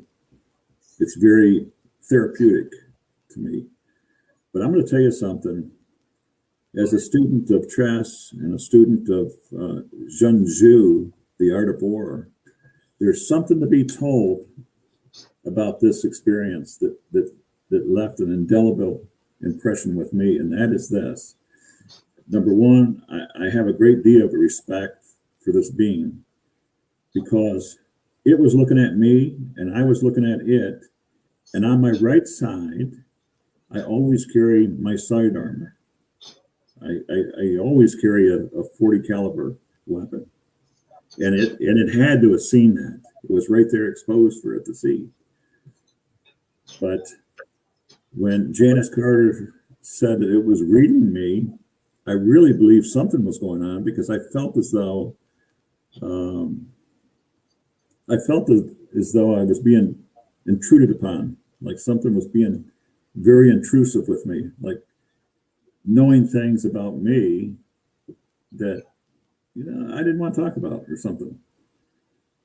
It's a very strange thing, and I can tell you that after this occurred, the only thing that I wanted to do after Bob and I separated, because we got in our respective cars, I wanted to go into McDonald's and grab a cheeseburger for reasons I don't know to this day, other than the fact that I was yearning for some type of dairy product. And the only thing that I could think about was that, like babies, they require that mama's milk because of that chemical inside that milk that causes that baby to relax. That's what I think that dairy product, cheese, and that burger was needed for me, because I ate that on the way home, 50 miles away to my house. I had a lot of time to think, about what I had just experienced. And one of the first things that I did when I got home was take out that memory stick, throw it in my computer, because I still, even though I experienced all these things, it was hard for me to say it happened until I seen it looking back at me on that computer screen. Yes, that's what I seen. That's exactly what I seen. So there was a lot of things that I learned through that experience, Todd and Josh. And the biggest of all from that experience is that even my closest friends, I think Bob and some of his friends, I think they got an impression, or I got the feelings. I don't know if it's fair to say this, but I got the impression that they thought that I had manipulated that picture, like CGI. And to me, that really hurt me, because not only did I experience the experience itself, the confusion, the annoyance, the disbelief, the effort that it took to process this quickly, but in showing this and sharing this with other people to listen to their responses. And I mean, some of these people were very ardent, and still are ardent Bigfoot believers, but yet when confronted with real evidence and stuff, it's a shock when even some of these people suspect me, of manipulating this for like a hoax or something. So that's the biggest takeaway that I experienced from this whole thing. Would I do it again? Probably, but only because I would be better prepared for the natural reaction to something like that. And so when you look at these and read these articles and threads on Facebook and any forum that you go on discussing Bigfoots, and you read about people complaining or opining, oh, everybody wants to post a blob squatch and nobody wants to show their picture. Well, there's a reason why. They don't understand it, they don't see it, but there's a reason why. And I experienced that firsthand, So anyways, sorry for talking so much, guys. No, that's fine. And yet you do see that amongst researchers and different groups and all that. It seems like they're real quick to throw out there that, oh, that's not real, or that's, Yeah, they're quick to criticize other people and stuff. And I see that. I think I could see why a lot of people who I hear there are people out there that have some very good quality photos. Mm-hmm. Oh, I'm sure there is. In fact, I know there is. Yeah. And I'm sure they don't want to put them out because they just get in the mix with the rest of them and get, knocked down like everything else out there. The people are going to find something wrong with them. Yeah. I don't think it doesn't matter how good that picture is, they're going to find something wrong with it. Mm-hmm. Mm-hmm. And if it's too good, it's called a fake. That's right. Yeah. And it's hard for graphics now. Hard for people to reconcile that. So from the point of, you had the sighting, mm-hmm. I guess that started a whole new subject, a whole new subject that you were fascinated with, that kind of led you to where you're at now. Well, when I retired, I told you that I was involved in a lot of stuff, mm-hmm. Speaking tours, teaching. I even wrote a published article for a large law enforcement professional magazine called Magolgen, Magolgen, that canvases to all the Atlantic states, the eastern seaboard. And Um, let's just say I was involved in investigations of groups, just not Sasquatches or anything, but just groups. And so, well, what I would do is set up data points and databases and stuff. So when I retire, I use that same principle, that same methodology for Bigfoots. And now for Bigfoots, because this has grown into a passion now. When I started, the day I started looking at that 1965 Monroe County Monroe monster incident, I started looking at the material that Bob Daigle had collected, and I started looking at this stuff and reading feverishly through everything that I could find on this topic. That's the way I am.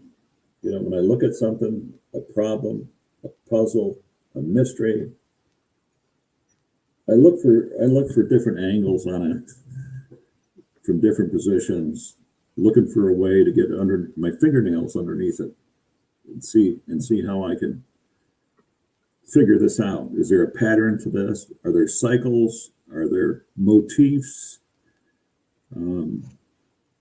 There's something in here that seems common because I'm reading some of the similar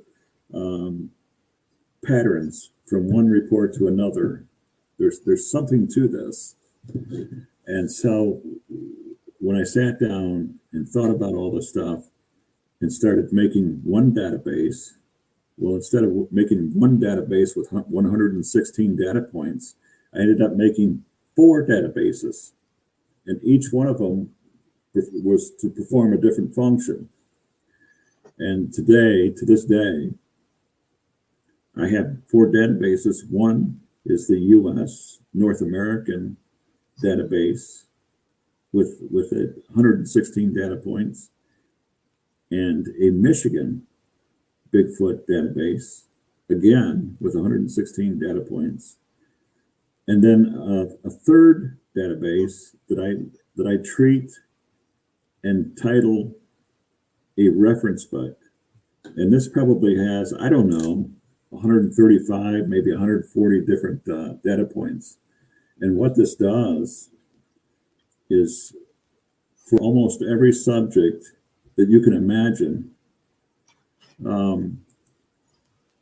it's got incidents, it's got sources, and the actual report. So it's really like an encyclopedia, if you can picture that. Yeah. But let me just touch real quickly. If you got a moment, just real briefly, I'm going to pull this up, and I'm going to tell you. I'm going to go down the list of data points that I use for this reference. Yeah, that's what I was going to ask you. I'm curious to see what some of the data are and what kind of patterns you might be finding with some of these data Okay, well, points. Let's say, for instance, the national U.S. or the national U.S. North American database in alphabetical order, because I got this open right now and I'm looking at it.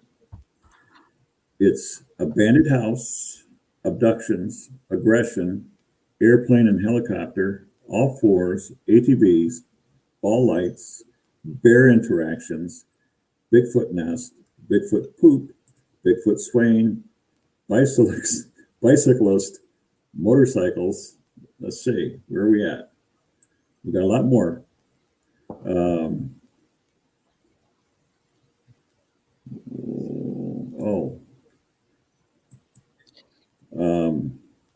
Anything with, say, terrain or not elevations or anything like that? Just curious. Not in that particular database. Remember, like I was talking about the reference? Yeah. The encyclopedia? Okay, so this goes all the way in alphabetical order from A to W, because there's nothing in Z. Okay, but I'm just going to stop here. I just gave you a little taste of what that was like. Okay. On the reference book, which just popped open here on me in the middle of mid sentence, these are the areas that I look at. This is the reference book. There are exactly, I'm going to tell you right now, there's exactly 131 data points to this. So Wow. a little bit more than 116. Wow. So this is what I'm looking at, guys. Abandoned house, abducted, attempted abductions, all fours, attracted by noise, attacks, baiting, gifting, behavior. Now, you're talking about terrain and that kind of stuff. I would look, if I was looking for something like that and information on terrain and that kind of stuff, I would probably look at behavior. That's where it would be at. Okay. If there's anything there. Bigfoot clawing, Bigfoot females, Bigfoot male, Bigfoot nest, Bigfoot poop, regional names, the types of names that people call. Let's look at that real quick. Bigfoot regional names. What does that mean? What does that mean to you if I said that? If you said, say again? Bigfoot regional names? Different names that used for. Yeah.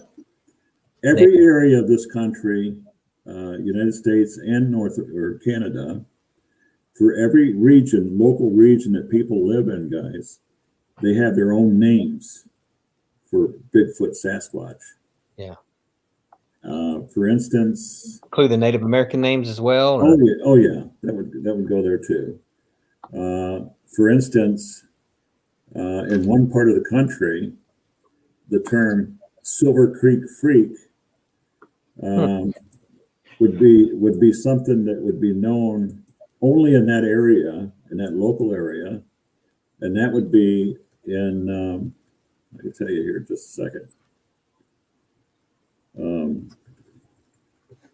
Illinois, St. Clair County, Illinois. That's where that comes from.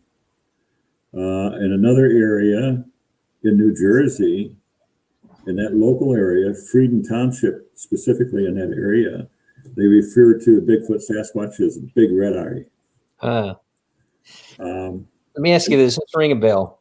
Mm-hmm. I still remember this when I was a kid, when I was in church camp. Like one of the guys in the cabin with me was telling me about they had sightings in their area, and I don't know where it was, somewhere in Texas, but I want to say they called it the Bonniewood Boogeyman. Does that ring a bell? Because I have not been able to find anything on it.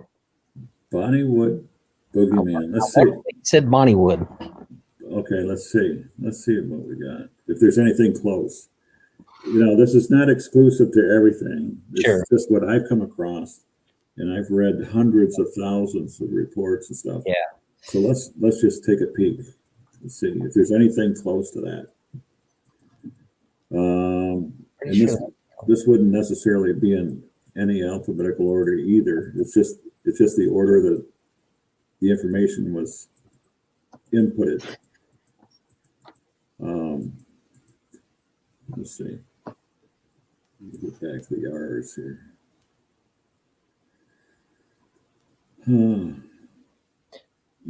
The name itself, is this Todd that I was talking to? Todd? Yep. Yeah. The name itself doesn't stand out to me, but okay. It's impossible for me to memorize everything, man. It's a lot. Oh yeah, I imagine so. It's a lot of information. Now, as far, I know you've got probably tons of different resources. Do you have you gone as far as interviewing people that were involved in some of them? Or have you had an opportunity to do that, or is that something? No, I don't have the time. Yeah, I understand. And the effort to do that. You know, I was thinking at some point, Josh and Todd, I was thinking that, you know, I might decide to set up a podcast on my group site, not to go out and broadcast to YouTube or just locally, just an idea, right? That I want to talk to the members on my group site. They want to talk to me, we'll talk. You want to ask me questions? Ask me questions. Right. And just keep it local. Right. Okay. It's just an idea that I have. Yeah. And And what I'm about specifically is about ideas. And I tell people this over and over again. I want to learn something new every day. That's me. That's the way I've always been. I ask a lot of questions. I don't mean to offend anybody. Some people get offended by that. And especially if they learn what your background is, they don't know where you're coming from. But that's just part of my personality. I ask questions. I want to chit chat with people, and I want to be on their level. I want to know what they know if they want to share it with me. Right. But have you followed any of the missing 411? Oh yeah. Oh, definitely. Can you see me? Can you see me on the camera right now? Can you see me on the camera? Oh, okay. I see one of them right there. There you are. Todd, ask me again. Yeah, dumb question. That looks like my bookshelf. Yeah. Okay. Well, what you see behind here is just a penance. I mean, I cleared out. My wife said I had 5 bookcases. Well, I got rid of a lot of books. Yeah, I've got a bunch too. I probably got 1,000 books. So yeah, I'm curious. With your large database, have you had a chance to? Have you taken any of that stuff that you've learned, that you've read from there, and compared it to maybe citing database or your database? Oh, absolutely. Maybe? Okay. Oh, are you kidding? Found any patterns there? Well, I think so, but where am I going to go with it? Yeah, I know. I mean, if you look at my group site, I drip out stuff in little tricklets. And does everybody understand what I'm doing? I don't know. But you mentioned it, and I'm telling you that for instance, I'm looking at this database that I was talking about, this reference database. Mm-hmm. I'm looking at abductions. Yeah, I'm looking at abductions and stuff. Well, hang on a second, because I gotta. This memory on this is 1 terabyte.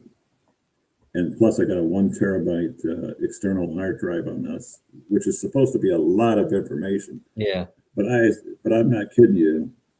It seems like quick, huh? Yeah, it seems like it chokes a lot. Yeah. And a lot of data. it is a lot of information. And but anyways, on this database. We'll keep talking here, and when it's done loading up and clearing, I think that's fast. I mean, I don't know anybody else that's even done close to what you're doing here. Well, I think that's great. Well, you're go ahead. What you saying, Josh? Says first for me. Oh, I mean, I know a couple of the research groups have small databases on their websites, but nothing compared to like all the data points and what you're doing. One of the things that I like to tell people, especially if they bring up missing 411 and stuff, is that first of all, they have to understand that not every missing person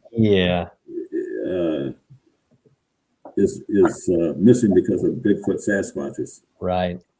There are a lot of different reasons, causes unrelated to Sasquatches for missing people. And I give a list. I say homicide and other criminal behavior, such as abduction, human trafficking, suicide, accidents, injury or death, slip and fall, snake bites, on, poor health, weather, people getting lost in unfamiliar areas, unprepared for the weather, predation by wild animals, Bigfoot and Sasquatches, volunteer missing and off the grid. There's, believe it or not, there's a good number of people that just want to disappear. They don't want to be known anybody. Yep. And other unearthly beings and causes. Yeah, or other cryptid type as well. Yeah. What does that mean exactly?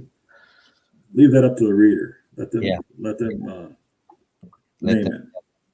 take the facts and just come to their own conclusion. So what really gets into my craw is when somebody stands up and they say a statement like this: "There is not a single record of a Bigfoot ever injuring or killing a person." Really?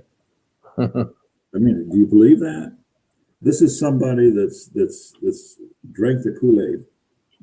Oh, yeah. Because if you sit in my chair and read this stuff,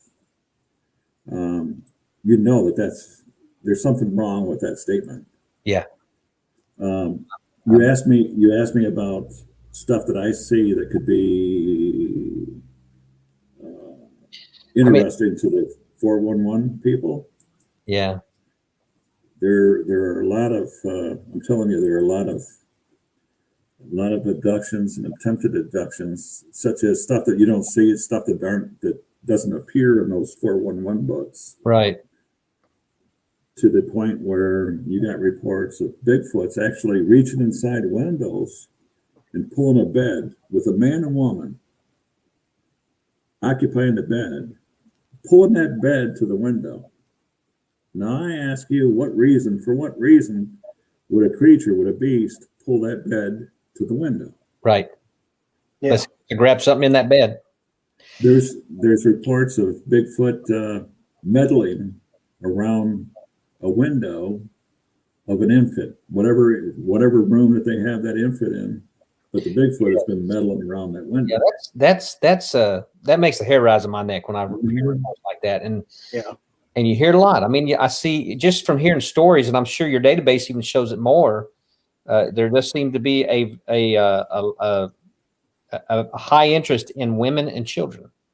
Well, that's true, and then when you combine that with the fact that I believe that I can make the case easily that Bigfoot Sasquatches are voyeurs. We're all familiar with voyeurs are, or voyeur behavior. That's a nasty predilection for window peeping and things of that nature. Yeah. I remember an experience while I was on duty one time where it was in the middle of summer and the neighbors called. You know, I live in the city. You know, houses are right next to each other. Well, neighbors called. They were upset. They were going to fight. They were going to beat somebody up. And the problem was that the neighbor next door. This is in the middle of the summer, gentlemen. The neighbor next door, drinking all day, high, whatever he did. That's his business. He takes a chair, the kitchen chair, takes it outside, puts it up against the window of his neighbor, the bedroom window, got his face pressed up against the screen, you know, and the man and woman, you know, they're having relations in their own house. They're both married. That's their business. And then breathes or makes some noise or something. And then they stop and realize that there's a face in the window. The husband wants to kill the man.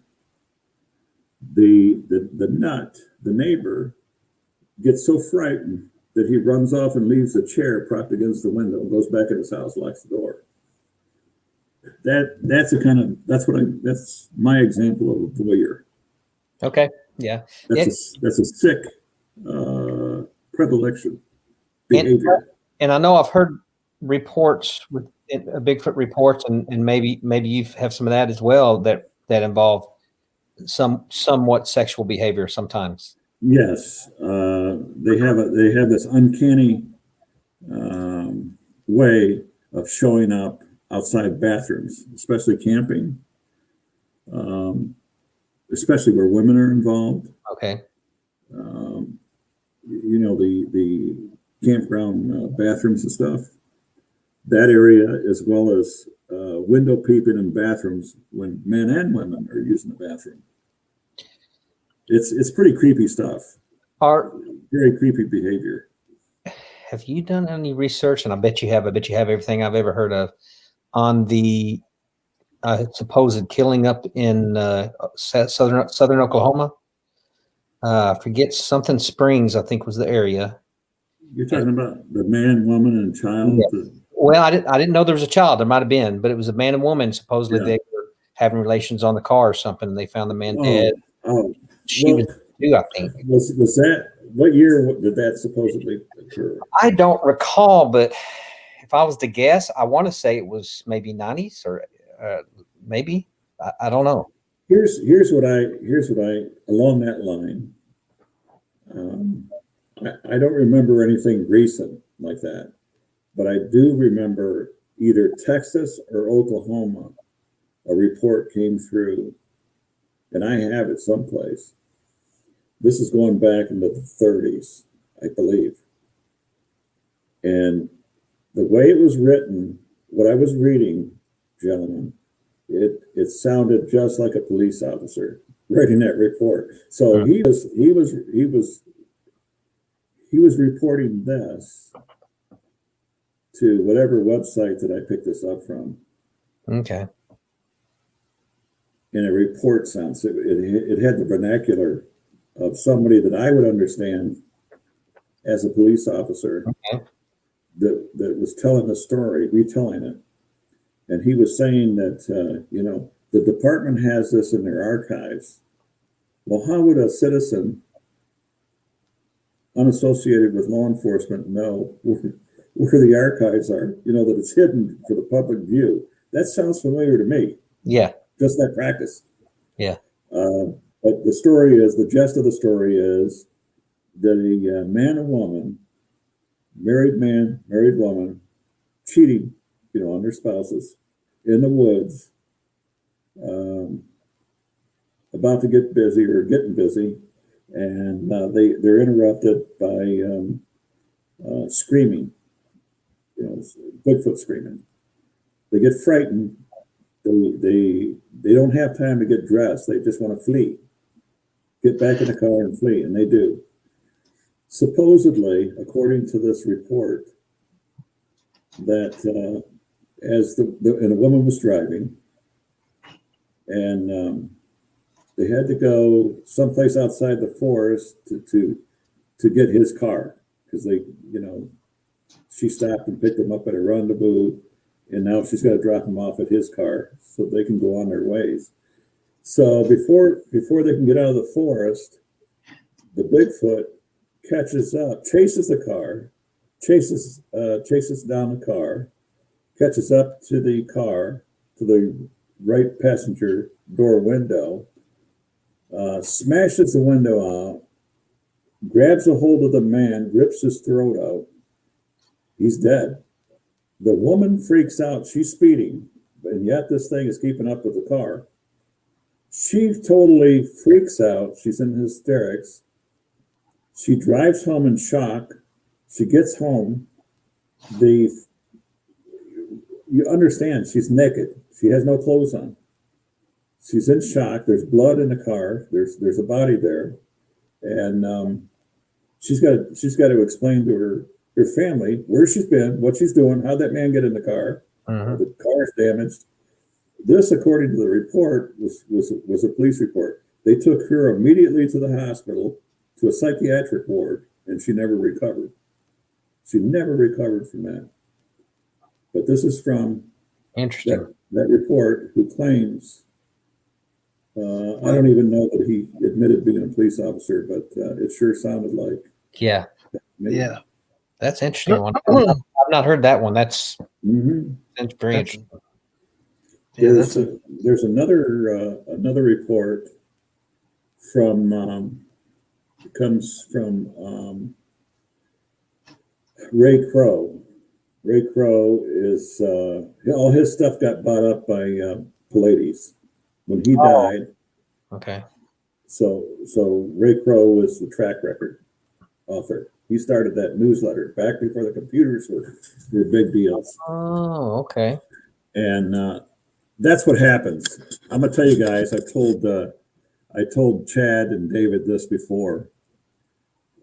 When I pass, I want to leave my stuff for the guys, the Michigan people, as a testament to the work that I've done and put together.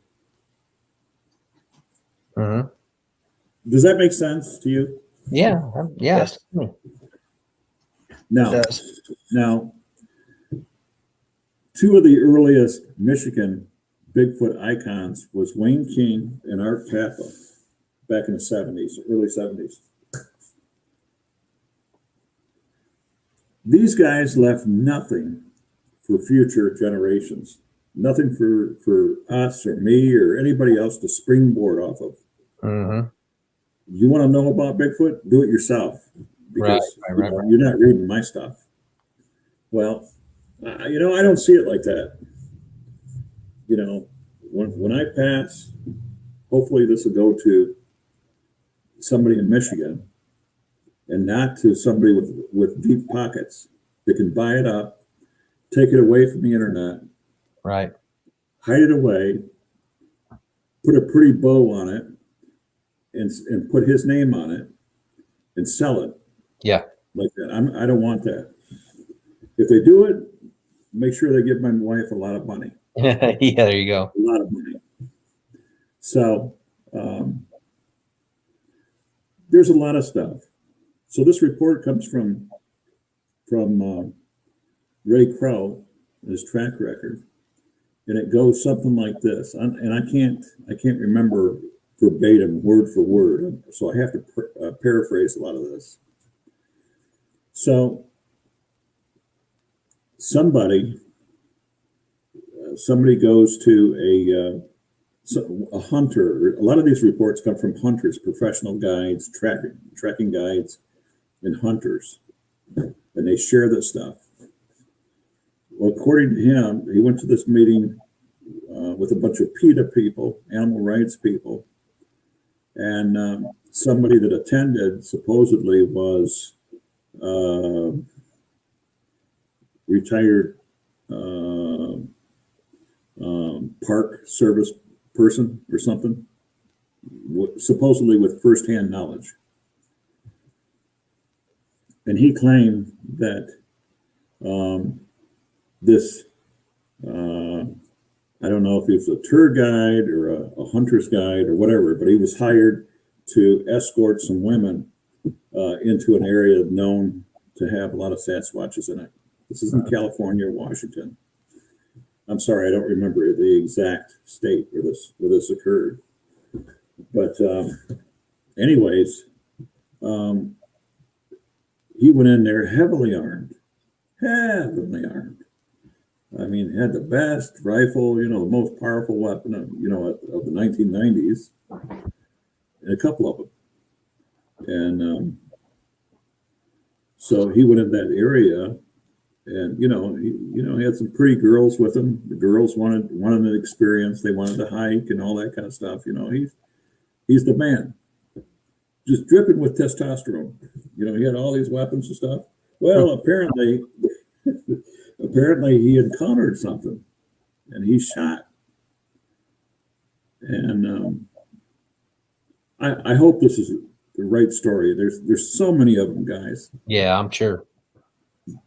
He shot, and this thing, it was said, the retired Park Service person said, the man was ripped to pieces. Ripped to pieces. He was ripped to pieces. Somehow the women come out of it because the helicopter returned to pick these people up at the appointed time and place. And they picked the women up. The women, were in shock over what they seen. It didn't bother them. It bothered him because he shot one of them, or shot at one of them, ripped into pieces. And the helicopter pilot of the charter service seen the mess down there and said, "I'm not landing down there." And he went back and got the sheriff and told the sheriff and everybody else, "I'm not landing down there. I seen the mess down there. Not me landing down there." So when I see those statements, not a single record of a Bigfoot ever injuring or killing a person. Yeah, you're like, where does that come from? Yeah, it tells me that somebody's not done their research. They haven't done their due diligence. They're not informed. Yeah. They're just there to parrot narratives that have been spewed out for a long time. Have you got? I've heard some pretty fascinating reports by military personnel where they've encountered or ended up killing them. Have you got any of those type of reports? Well, yeah, there's a lot of military reports. I've got a couple interesting databases open at this moment, and again, we're going back to data points, and I don't want to sound like I'm moving around too much, but one of the data points is LEO. That's law enforcement officer. That's Okay. retired or current law enforcement officers, police, county, Okay. state police, FBI, whatever they are. Anyways, another one of those data points is military. So of the let me zip up to the top here. Up to the military reports, there are, that I know of, there are, for your information, there are, well, let's see. Looks like about,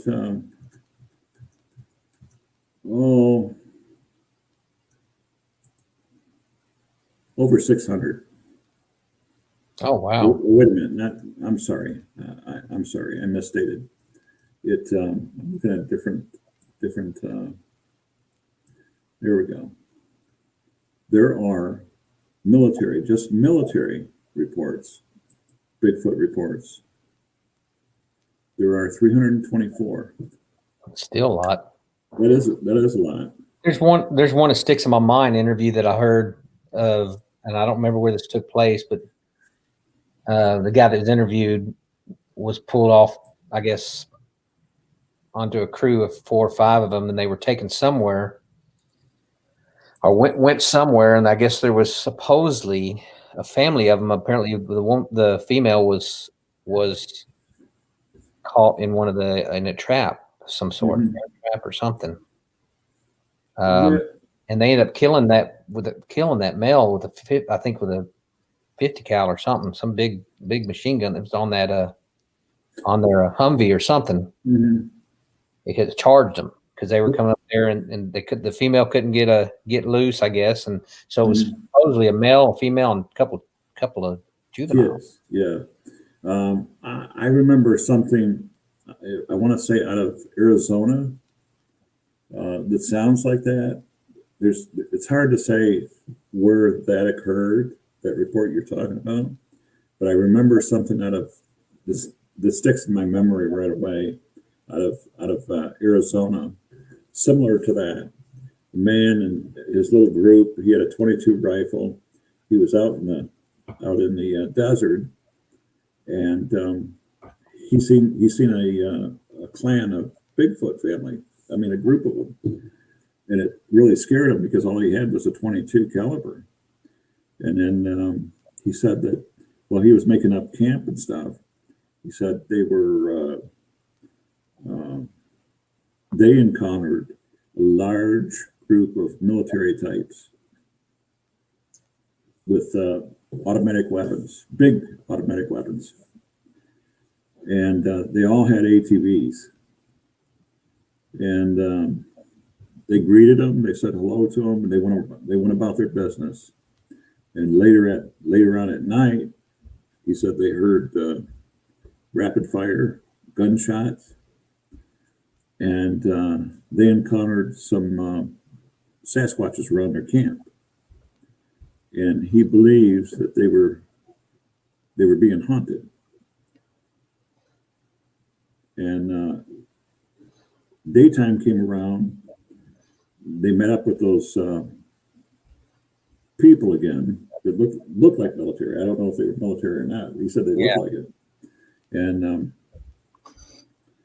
they also had somebody from the government that showed up and started interrogating him. They wanted to put him in jail because he because he was seeing stuff that he shouldn't have been seeing. Oh. And he, according to his report, he was kind of smart mouth with him. You know, you put me in jail, and you can't take away what I seen, what I experienced. I seen Bigfoots, and I seen these people out here, and I heard rapid fire. So they did not arrest him at that point. But another thing that comes to my mind in Michigan here, I forget what county it was now, but the story is this. A family is, if you picture this, has property that separates two parts of state property or national park property, whichever it is. If you could picture a private house with a big, deep backyard separating two boundaries, you know, on one side of this property is thick woods, and the other side is thick woods. And there they are on a picnic table in the summer, drinking tea and chit-chatting with friends on a picnic table. All of a sudden they hear crashing through the woods. They don't know what's coming, but something big is coming through, charging through the trees and stuff. Gentlemen, they look up, and they see a huge black Sasquatch running full speed, full tilt out of the tree line across their yard, nonstop, like it's hauling the mail, into the other side of the yard, into the other tree line, and away it goes. Then they said, not only were they shocked to see this, but then just moments behind it is an OD green, olive drab green, unmarked helicopter flying right up above, real low enough. They said it was almost low enough to hit their garage. It was so low. And it looked like it was pursuing that Sasquatch. Wow. Yep. Yeah, I've heard I haven't heard that one, but I've heard similar stuff like that. Mm-hmm. Mm-hmm. Interesting. Mm-hmm. Well, I am gonna call it because we are 2 hours and 20 minutes in. I told you I'd make it happen for you, Josh. Yeah, Val. Man, I appreciate it. I hope we can do this again. I hope you'll come on with us again, Val. Anytime, guys. Yeah, absolutely. I'll make time for you. Make room Absolutely. for you. Val will be speaking at the conference coming up. It'll be my pleasure. Yeah, looking forward to that. I'll be up there too. You gonna be at the conference, Todd? Yep, I'll be coming up there for that. Sure will. Now tell me, what instrument do you play, Todd? I play fiddle. Are you copyrighted? Do you have to? Are you contracted? No, I guess you can say I'm just self-employed. I go out and play with different. You're independent. Yeah, I'm independent, and whatever group calls for you, you're there. Yeah, exactly. I work. You should give the people a taste of that picking. Really, that's a beautiful instrument, man. Well, thank you. Yeah, it really is. I enjoy it and been doing it a long time. And I mean, I play other instruments as well, but that's my main instrument is fiddle. And of course, I was raised on down here in Texas. I was raised on Texas country, so I love country western music. Yeah, that's about all I do. Of course, the Nashville stuff's gotten to be more pop, and so Texas we kind of have our own genre down here. Mm-hmm. So you have artists that do their own thing down here. So before you leave, let me just say this. My last name. There were my kinfolk that fought and died alongside with those good people down there in the Alamo. Uh-huh. And to this day, look at my last name, and if you know all the counties in Texas, you let me know the next time you see me if there's one county down there that looks familiar to my last name. You tell me. Yeah, there actually is. And let me just say this. I'm not tooting my own horn or anything. Yeah. But it's believed the first naval ship of the Republic of Texas was named what? It was a schooner. It was the SS Zavala. Okay. Okay. Yeah. There you go, a little history. I'm just giving you a little. I'm sorry. I'm just giving you a little history. That's fine. I like history. I like history. Yeah, you know, I was born and raised in Michigan, but you know, I served 2 tours in the military honorably, and this is where I want to die. You know, on my ground where our forefathers fought and died. This is me. This is who I am, and I'm very, you know, I love this country. It's my heart and soul. This country right here, brother. That's it. Man, Well, totally with you on that. Thank you so much, Val, for taking the time. My pleasure, guys. And I'll see you Saturday. All right. Yeah, let's do this again. All right. We will. Thank you, guys. Thank you. All right. I'm signing All off. right. Good night. Good night. Hide and seek, reason and rhyme, grand and glorious. Living the dream, yours and mine, euphoria. Hide and seek. He already hang up?